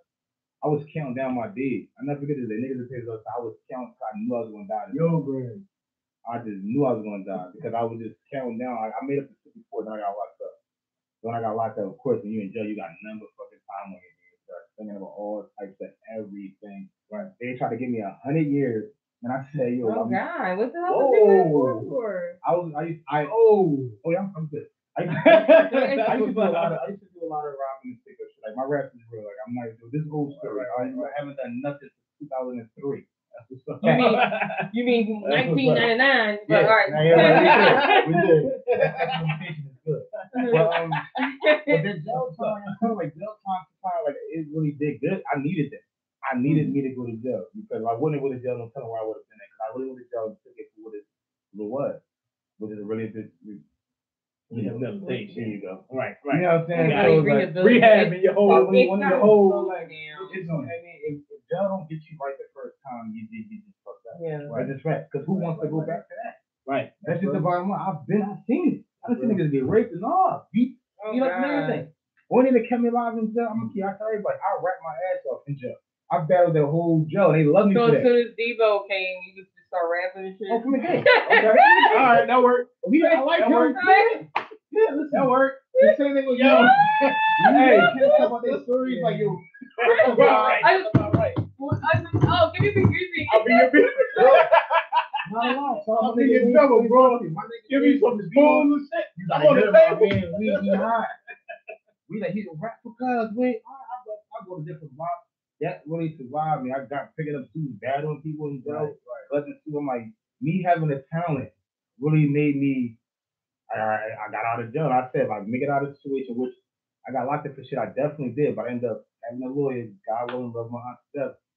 And I beat everything. I beat 6 other properties at once. Oh God. You know what I'm saying? And like, God is good. And I'm like, I'm not gonna play around with this shit anymore. Yeah, he was like, Like, ain't no winning round for me. That's why I tell him, like, I'm not supposed to be out here right now. Right now, 2018, I'm supposed to still be locked the fuck up. Right. So it's like, I'm not taking, my time is not for granted. I had a house fire last year, lost everything, but I'm in a better position now. Listen, everything happens for a reason. Everything happens for a reason. That's why I tell cats all the time. Like, I don't care. You get shot, nigga. It was meant for you to get shot. Yeah. Now, you gotta figure out why. You know what I mean? You figure out how you gonna move how your next couple of years, or your next couple of years are gonna be. You know what? I got told people, I'm not. Come 45, 50. I'm not trying to work in a work. That's all. Like that's why I'm working hard right now, so I can get this shit to my kids, and I can just give me my checks every month. You know what I'm saying? Real rap. My sons, man, that's what I was about. I didn't get toward this. I had to learn it on my own. Shout out to Uncle Tim. He came doing it on the later years though, when I was like after jail time. Yeah. But that's what you need. But he came right when I needed him. Yeah. And that's one thing about God. Like, you believe in God, God's gonna put people in the right. Yeah. Right when you need it. Right when you need it. Every single time. That's when them real blessings come from. That's the fact. And it was so crazy because you know, I met you through Mouthhead. Right. And I remember I was like, you know any artists or whatever, and he was like, yeah, because you know, I really wasn't that deep into the rap scene. Right. So I knew maybe I'd see you around, but I you know, I ain't really know everybody did. So he was like, yeah, I got this dude, OGM Lee. I said, he was like, he always be on some like Tech Nine gangster shit or whatever. He was like, but then I told him to do something, and he was like, yeah, I got regular raps, I can do anything you need. He's like, oh, and I heard it, I was like, oh, that's cool. I was like, all right, cool. And then it was like so funny because you're kind of like the guy version of Reset. I don't know if you know her, but yeah. I know you're talking about. So she got this one song that shit is get you hyped. So she had everybody hyped at the show. I'm gonna beat your ass. I'm gonna beat it however it's gonna go. But then, you know, when I meet OG and I'm like, he got the glass on. I'm like, what is he, Malcolm X? Like, what's going on? You know, and then like with the first interview I had you guys Mhm. on when I had the show for you guys, you know, I was like, oh, okay, he's married, he believes in God, Yeah, all this kind of stuff. So I always like that because, especially with music like that, so if this is the first initial listening to that, I'm like, yo, I hope he's not addicted. You know what I mean? No, I'm serious, it's real. You know what I'm saying? But no, but because Mouth is introduced, I was like, no, he gotta be decent because I know Right. Mouth has all his manners and all Yeah, that. that's You know what what I I'm mean? saying. I got a lot. I got so much. I met my dad about for like 3 years ago. Around the same time, I met Mark for like a year or two before I met you. Okay. And like from the gate, it's been all just natural, just like real is real. People respect real, like, and that guy is real. Real, the big homie. You know what I'm saying? I was trying to slide in. Yeah, right. I didn't know you said, but my mom said like he's one of them dudes like just genuine, and that's what I be looking for, man. I don't want to be around like genuine dude like my dad comes like, yo, you see this video? I'm like, no, look at it now. You're He's right, like, yeah. I He need always to- be on his hustle though. Like, I he's learned a all this like comment a few It's like- good tricks from him. And I use all that shit. Like Yeah. I never like you come right now, people comment. He's like, let me get real quick. Like you look at my comment like, God damn. Yeah. But he be That works. working. That make now I get it now. Now I get it. But that's the thing, bro. Cause I wasn't God fearing for a long time, bro. Don't get it wrong, man. Like I said, my wife broke into that to me because I was like, I was Muslim. I didn't have no religion when I went in. You know what I'm saying? So like the brothers in there, like they just embraced me real good. Like I'm from South Philly, majority of South Philly people I knew down there was Muslim. And when I went to jail, I didn't have no religion at all. I believe in God, of course, but like nothing to test me. So I went to jail, you know, I beamed up and all that. When I came home, that's where I got to Jesus shit because, let me explain something to you. When I talk about God, I'm going to cuss sometimes because this is who I am. This is how he made me to be. So when I came home, I got the Jesus shit in me, which is from my wife was when I went to jail. When I came home from jail, I was trying to pray with God. Muslim was nobody wanted to pray with me. It was like, man, I felt better as a Muslim in jail. And it's like, this is weird. Then I met my wife, and then we took me church for the first time. Then, So when you got out, you just go straight to the mosque? of course, I did that for a whole year. Then she changed, but But you said nobody wanted to pray with I you? couldn't find help. It's because you gotta think like being Muslim is a whole different language. Okay. And I needed help Like what? because I knew my Fatiha, but all the other surahs I didn't know how to pronounce certain words. Or something. They don't have classes like everything? Actually, they do. But at the time, I wasn't not where I am now, and they get to it. But what I take it as it wasn't meant for me. It wasn't meant for me. It wasn't meant for me. It wasn't meant for me. You know what? When I went to church, it's like, so I wanted that first word that nigga said. Broke me lean the fuck down. I'm gonna say definitely shout out to both sides. Yeah, no. You know. As long as But you in get general, I'm I'm gonna shout out my dad and my uncle because they were the ones that helped me understand things from a world. That okay, when you're dealing with religious persuasions or religious perspective, you know what I mean? My family was deeply entrenched in all different styles and types of religion you can imagine, like Buddhism, Shinto, Islam, African spirituality. So, I mean, you name it, we pretty much done dibble and dabbing, you know. And then you're talking about the old school South, Southern Baptist. You know what I mean? But that's real bad. I don't know what you're talking about. So you're talking about like practices that if you don't know the history of it, you're going to get lost.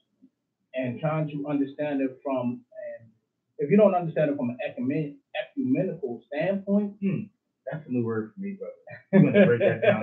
I love new words though. Somebody be reading books and stuff.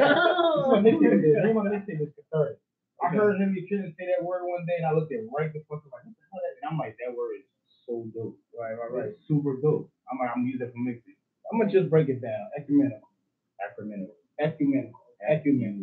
Yeah, ecumenical. Your own mineral.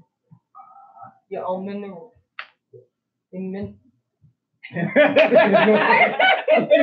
So He got to say he got stuck for a second. let me think. No, ecumenical is like basically being able to discern, but understand or understand the real premise of all that, what people are trying to really get you to understand. And that's how it works for you in a desired manner, how life, how spirituality, how metaphysiology, how it works for you in a desired manner. If for example, you got hard-headed children, you tell them, don't touch that fire. They look at you like, you got one child that say, you know what, I'll listen. I'm not gonna touch it. But they'll be inquisitive like that. And then you got one child like, you know what, you still don't touch it. I still want to know why. What's it like, going to why? do to me? What's it gonna do to me? And then you got that one kid like, yeah, whatever. And that's the one that's like, yo, I probably shouldn't have touched that. And everybody else is like, you know what? Now I know I ain't fucking with it. Right. I know what. Ecumenical is like, yo, I recognize and realize that there is some truth in a lot of what's being said. But how does it work for me? How am I going to make this work? And then how can I affect other people in a desired manner? It don't got to be who's right or wrong. What's right is what helps. As long as you ain't hurting nobody. Exactly. Yeah. That's what helps save lives. I'm with that. And that's like that OG, you know what I mean? My dad was giving me like books and everything. My uncle giving me books and everything. Reading about Quran, okay, breaking it down. English version, Arabic version. All right, well, you can learn a little bit of both. Mm-hmm. Writing, okay, got to do it backwards. I don't know if I can handle that right now. All right, I'm gonna read it. I'm gonna see what's understood. Then I'm gonna break down the Fatiha English. Right. Break down the Fatiha. I'm gonna break down the Surah English. Mm-hmm. So when I understand the English, I'm gonna say, you know what, I'm able to. Right. Redistribute it. And that's where I was missing it. But like I told you on that side, I feel like it wasn't meant for me. I think it was like I tell people like I'm not a person that's gonna take a risk for advantage. I really was into it when I was at the time when I was in jail. Right. That's all we did. Pray and be around your brother. And like that felt super good. Right. When I come home from jail, it was like I need to go back to jail to kick out. I know.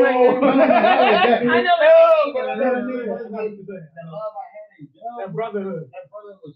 But you know what? Not everybody's gonna have the same mindset. I had to learn that. I learned that when I was overseas. Yeah. I was on a contract tour in China. I came across Muslims. It was like I was on a high. I lied to you not. Yeah, I believe. It was like brothers from all kinds of countries in this one little spot. My MD was like, you know what? Why don't you come with? All right, cool.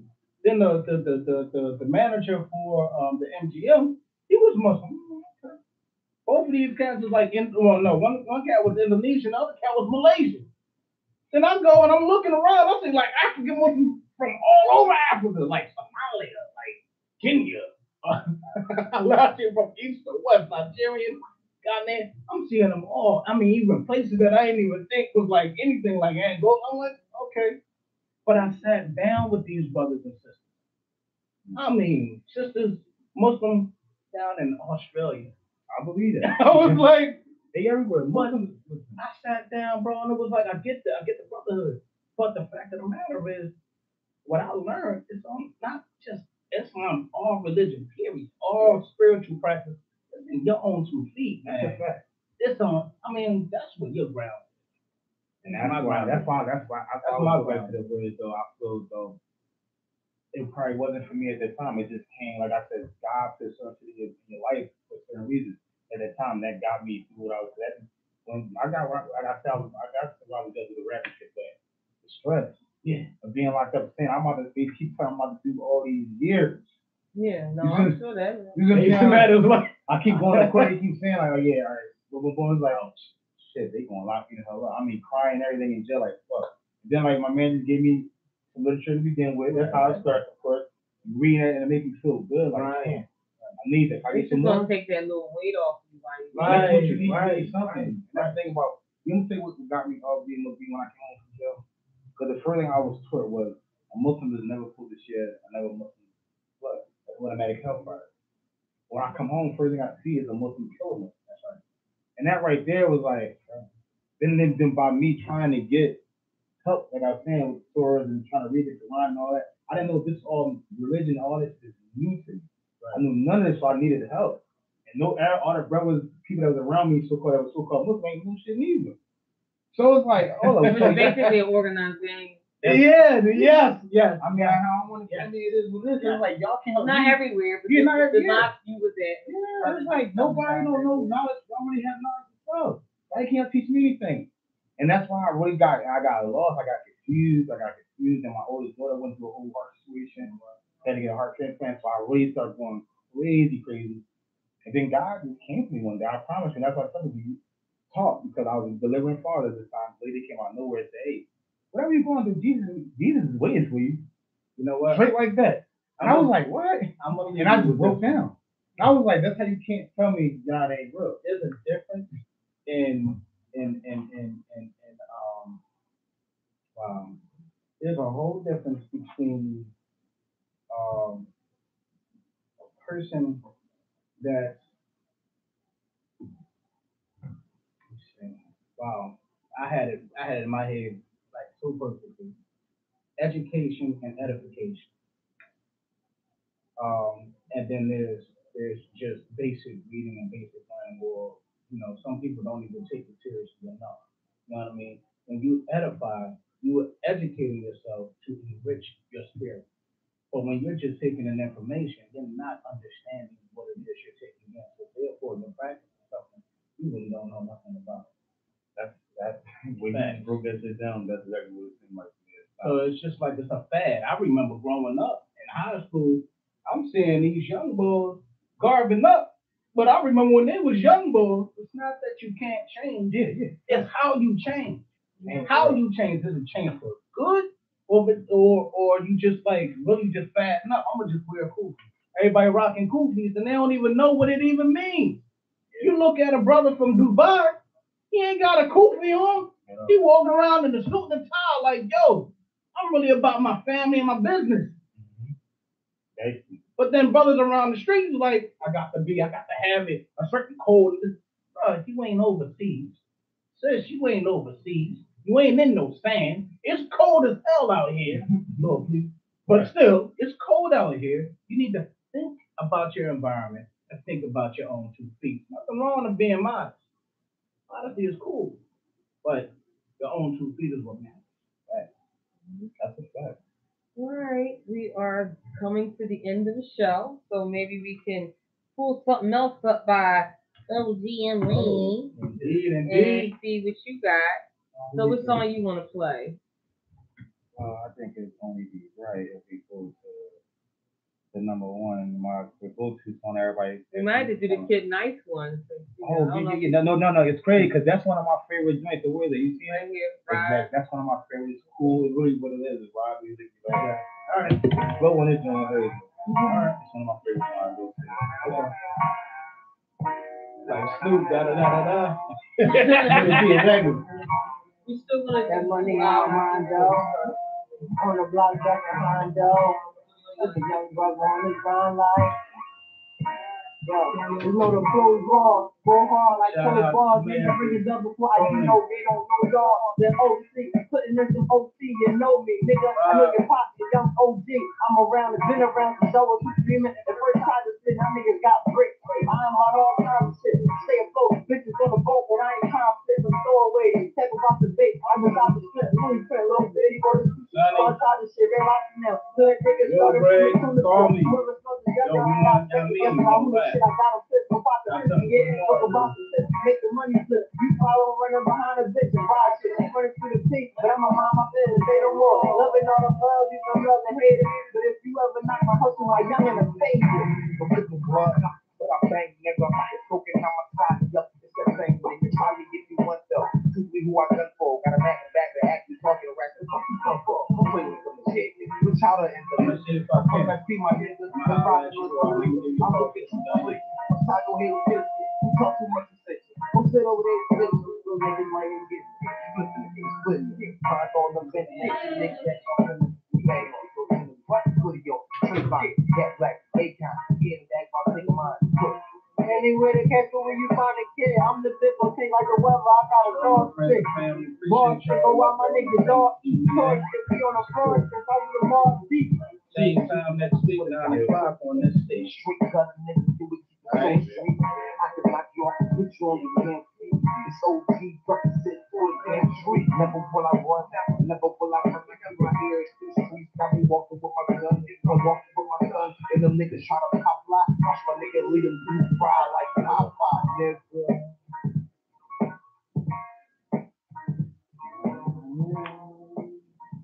You know what, bro? You just remind me of it's funny. That same spirit and what you talking about was Snoop's story, bro. And I had to learn that after listening to him talk about his transformation, how he got back to Christ. No, yeah. You know what I'm saying? Right. No. So I was looking like, yo, how about I'm listening to you and now I'm thinking, I think back to him, listening to the music, and I'm thinking back to him again. And how he got out the game, or was, I mean, how he curtailed a lot of craziness in the game. You know, my biggest thing is, bro, for Was rapping. I just know, like, if somebody, one of the youngest from my hood came up to me, like, oh, I'm rock. He told me he was out there one time, I was doing some foul shit, right? It was like, but that foul shit I was doing at the time, all the his whole lifestyle. He told me he getting into me. I was like, bro, I don't do that shit. I'm like, I don't get in, you take it, you took it to another level. When I pulled off, I don't know what it is about me right now. I'm just so emotional right now. It's like, I pulled off, like, damn, I feel responsible for the way he's living. So that's why I feel responsible for the next generation. Like, anybody watching me, I gotta walk a certain way. I gotta move it. I gotta talk a certain way because you never know who's paying attention to you. That's right.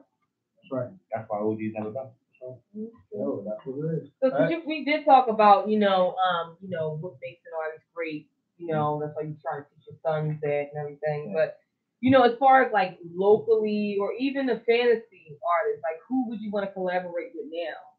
Oh shit. I mean, you do one singer, one rapper. Oh, that's easy. All right, cool. Well, I guess only person that could possibly real shit match my energy is K-Dot. That's my guy from the hood. And singers wise, it's a lot of good things. It's a lot of good things. I like Thea. I like the cat out of Delaware named Thea. It's Thea. I be trying to pronounce. I never get her last name. Okay. Thea. Somebody look out. Yeah, Thea. She's super dope. I'll probably have to say her because you got Venus, so it's a lot of. I mean, honestly, people could because of the way of the style, the shit that they heard that I'm popular for. They wouldn't want to gravitate to me, but fuck with me. I sing too. I don't sing out loud, but I wrote singing songs. Like I'm an artist, songwriter. Yeah, I work with anybody. Honestly, I want to work with a rock band. Honestly, that's why I'm at. I pull a rock band and match my energy like a motherfucker. Holla at me, bro. Yeah, I mean your show is awesome. I mean, when you definitely did the last Mix of the Elements show, I was like, okay, you know what I mean? Yeah, everybody hype. We from an era of performance. Like you know Miss Porter. Yeah, I like her too. Yeah, so I was like, girl, we gotta do something together. That's the female. That's me. That's my daughter right there. That's not my daughter. I think okay. I've been knowing her forever. Like that's like my ex. So that's what we do. Performance is everything. Performance is supposed to be everything at one point. I hate watching nigga on the stage like he on a DVD rap. Like the crowd is right here, my nigga. Like that's why I don't do that still practice performance, showcase, whatever. I'm going to practice my breathing. I'm going to make sure I say these certain words properly to get these shit right. Look at my eyes going crazy because I want you to understand that I believe what I'm saying. I need you to understand that, shit might get real for you. Well, it's just entertainment, baby. It's just entertainment, but I'm a real life. I put my performance up against anybody. I'm trying next to Beyonce and Michael Jackson. Well, Beyonce stuff Jay-Z. Before that, all he had to do was walk on the stage. Now he started actually putting shows together. When he got with Coldplay, like that changed. Exactly. You know what I'm saying? You know what that is? That's the problem what I was talking about. You want somebody who's gonna upgrade your lifestyle. Yeah. Period. Then Jay, but you just so. I never thought about that too. You just put it out there. But so when they got together, because he gave her street cred, and Beyonce gave him flair.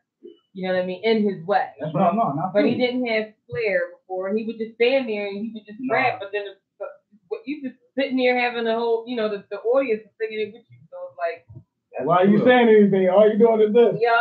Few words. Yeah. That's what he was. That's his show. And it was crazy. Like I had seen one show, he was like actually moving around. I was like, what's working with this dude? I say, he got choreographer. It's gotta be Beyonce choreographer or something. Like my wife did.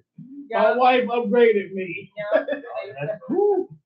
That's cool. You better get to somebody because you want nobody gonna bring you down there. You're trying to sit around. You gotta take your money out. Like you get somebody that's gonna match you. Not match you. At least y'all both got some of the goals. Yeah, that's right. Like, we want to get here. And my wife want to get the Audi next year. I'm like, we can get the Audi, but we got 40 grand in debt. Yeah. That's just stupid.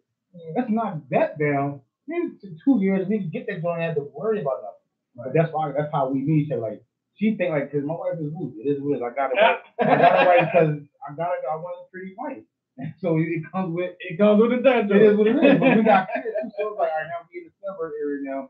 Like, we can't just do that. So we gotta live differently because we are living differently. Like we had that fire, God bless us to get us in this better house, but now we gotta start living like we supposed to be out here. Like, so we can't just spend money on dumb shit. We're gonna get a nice truck, but we need to pay these fucking bills. Right. That's what Jay-Z Lee told me. Right. And I believe it. And it's fair. Like, credit is everything. Credit is everything. That's your name. That's your name. The name gets you anything in this world. Yo, you don't care. I tell you, like, y'all get this credit. I tell my little brother, like, y'all got credit bills. Don't spend that shit. Spend that shit wisely, bro, because you're going to have to pay that shit back eventually. If you're a real person, if you really trying to do something real with your life, you're going to want to pay it back because you need this credit to be right. I'm on my zone right now. We're going to have a nice world in 2-3 years. Right. But we have to get this credit together. No, that's real. Yeah, I just had Forbes on last week. He's got his business and stuff like that going, which is actually perfect timing, because I think, that's what needs to happen. And, I've been exposed to other, like, packages and programs and things like that. But, coming from somebody like, Boyce Watkins, that's why I just like Boyce Watkins and Philly or whatever like that, because I was like, that's what Boyce Watkins and a lot of people in Atlanta, that's what they're doing down there. You know what I mean? So they mostly focusing on credit, build your business credit so that you be able to get the loans to invest in stuff and be able to do what you love to do. As an entrepreneur. You know what I mean? So it's an opportunity we ain't had before. People don't even tell us this stuff before. It wasn't. Of course, I'm not gonna tell you. You know what I mean? No, yeah. Because you keep a lot of things secret. Sometimes once it hits the masses, it's kind of like you gotta really be a part of the thing that nobody knows. Right. When I first started, I was like really young with the real estate. And I didn't really know anybody. And the only person that even touched real estate was my grandmother, and that left a bad taste in our mouth, so she didn't want to do that anymore. She ended up selling her building to the Chinese people. They ended up turning into a Chinese store. She had a thrift shop, all types of stuff. And that's honestly because I had somewhat of a military family, but honestly, in today's standards, like I actually was fitting some of her old clothes, but my grandmother was like big booty, so that was too big for like the army back then. You had to be like a waist, like you had to be my size. My size was probably 6. They probably really wouldn't allow you any bigger than me, honestly. Because, they weren't really trying to let women in. Like, you know what I mean? This was old time. So she was like a size 12, but probably probably a little bit thicker than Beyonce. Okay. You know what I'm saying? So that's thick. But back then, because every standard was pretty much on white people. Yeah, real thick. Real thick. Yo. Yeah. So, I didn't say nothing. I know. Like my eyes. It's so wild how that. I would say that like. I think it goes back and forth. I mean, because think about the Rat Pack with that. Coochie Cool woman. That she was a real hour. Then you had Shaka Khan. She was an hourglass. Oh man, you know she was a brick. She kind of still has it, even though she's thicker. She still got the shape. Would you say that? It's just like her waist, but she's still the same size. Would you say that everybody is lightweight? I mean, next, and I can't even see nothing because black folks just go down to Miami ASAP, get that shit snapped bills back. Is everybody following Kardashian though? Kim Kardashian? I mean, I look at some of the things. I don't really follow bro. I mean, because she was one of the first people I've noticed as a man that was not black next to Coco that had an ass. Because I remember I really wanted to ask who had the Ray J Kim Kardashian.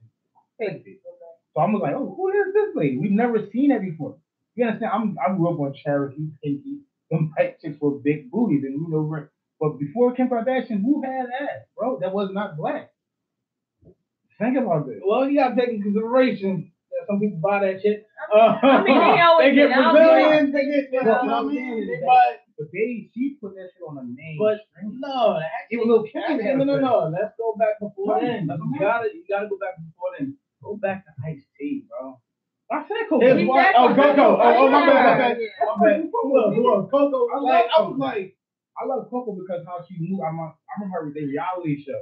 I used to love. I'm like, damn, she is bad. She's still doing stuff like this.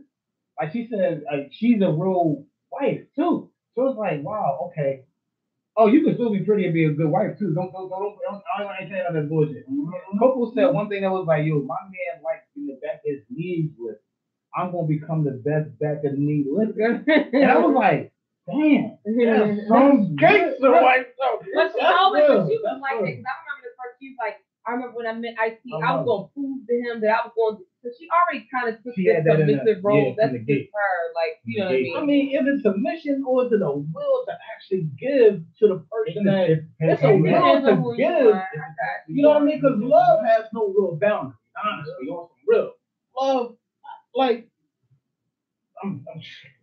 a dog can love a cat. Love has no daggone boundaries. Like, it can be, a cat can love a fish and not eat that junk. Love has no boundaries. Cats is crazy. I got one.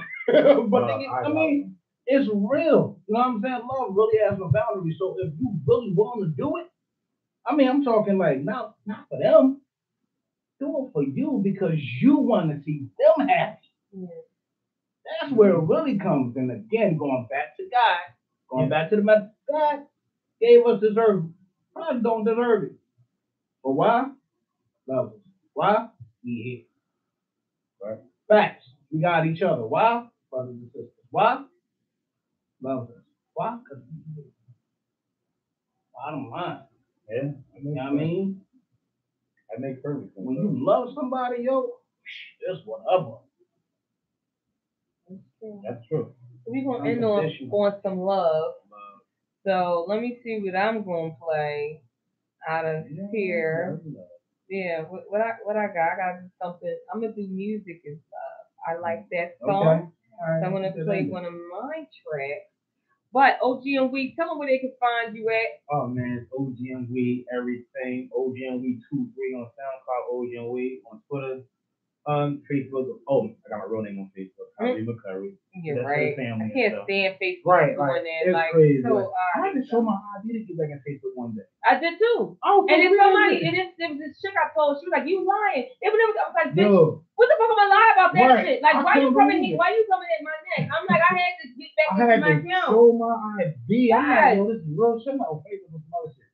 So, like, everything is really you. Don't be having nobody hack your shit. Yeah, right. And then they changed it. That's the only part that now honestly, I think they should run it like a dating site. You know how like you can have a fake name up front, back. Exactly. They should do that. I used to be able to everything. You know, yeah, it's all about marketing. You know what I miss so keep real as artists. I miss MySpace, the original MySpace. No, you gotta understand with the concept of MySpace back in the day, you could just you could just say all your music in your face. That was the best thing ever. You put your own pictures up there. I have to definitely match you on that with Black Fame. See, I was too young for Black Fame. How old are you? I'm 39. I'm 35. See, I remember the commercials with Black Fame. I never been on Black Fame those first, bro. I've never been on Black Fame. Basically, it's the Black Fame. I mean, no. I'm sorry, the Black Fame. Yeah. It's still is it considered a dating site? It's everything. It's all inclusive. Everything now. I mean, everything always evolves. I think, but I don't know. I think it's still more social media than dating, but people will go there. Well, yeah, of course. Yeah, they go there to date. They go there to network. They go there to promote and things. There's certain apps that cannot be on my motherfucking phone. Uh-oh. So Tinder. Right, Tinder. I would never. What the hell is up? I've never used it. I tell you, what's my little brother on Plenty of Fish? I said I would never download that motherfucker. I watch my little brother score every single day. No exaggeration. Everything. My brother got a card off of POS. Oh, really? From a white chick. Oh! Man, so your brother, like, he put it down like that?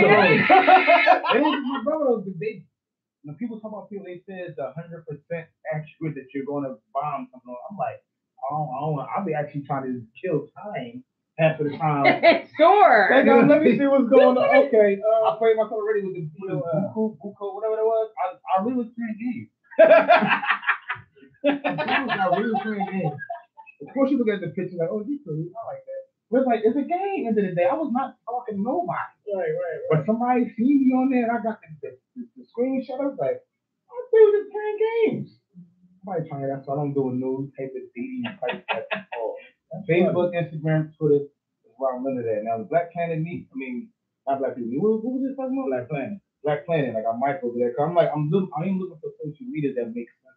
Yeah. As far as the music and as far as the advertising. Yeah. I just be on everything because I'm not going to Snapchat. Black Planet is a lot like MySpace. I think they might have been first. I remember it was around the same time. I remember seeing Black Planet, but like I always thought it was the dating type of black people. I can't even say it started out like that. It was literally like before Facebook was Facebook. It was like Black Planet was like, yo, this is the new thing during the AOL Instant Messenger time. During that time. Yeah, that's fucked up. Like, cause I do remember this to be around that time. I remember what you're saying, but at the time I was on MySpace. MySpace is everything to me. Like, you couldn't get in on my. I think about the time, like I said, you couldn't been on MySpace. Yeah, I almost 20 years to try to go to MySpace a couple months back. I couldn't even find that shit. I don't think MySpace even exists no more. No, it's not. It is, but nobody uses it though. When I try to get in MySpace, they might not have a. They gave me the app. I know you. I don't know if they have an app, but they gave me an app with every app. That app.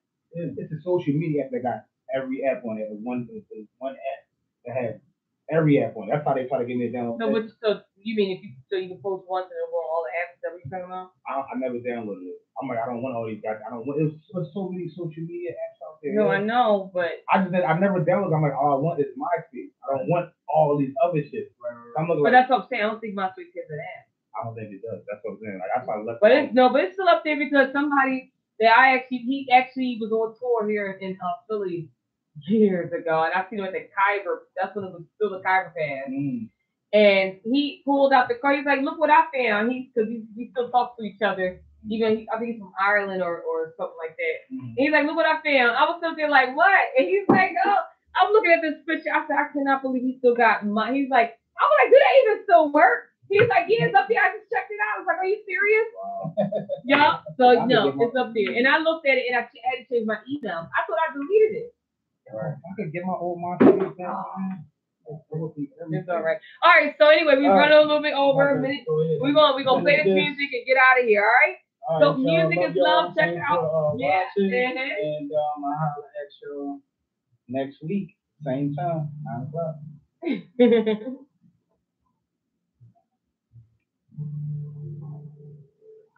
Thank you so much for coming out. Yo, good comment. Bro, I do bands, bro. That's what I do.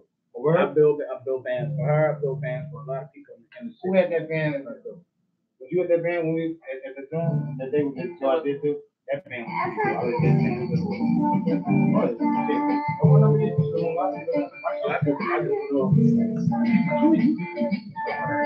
Yeah.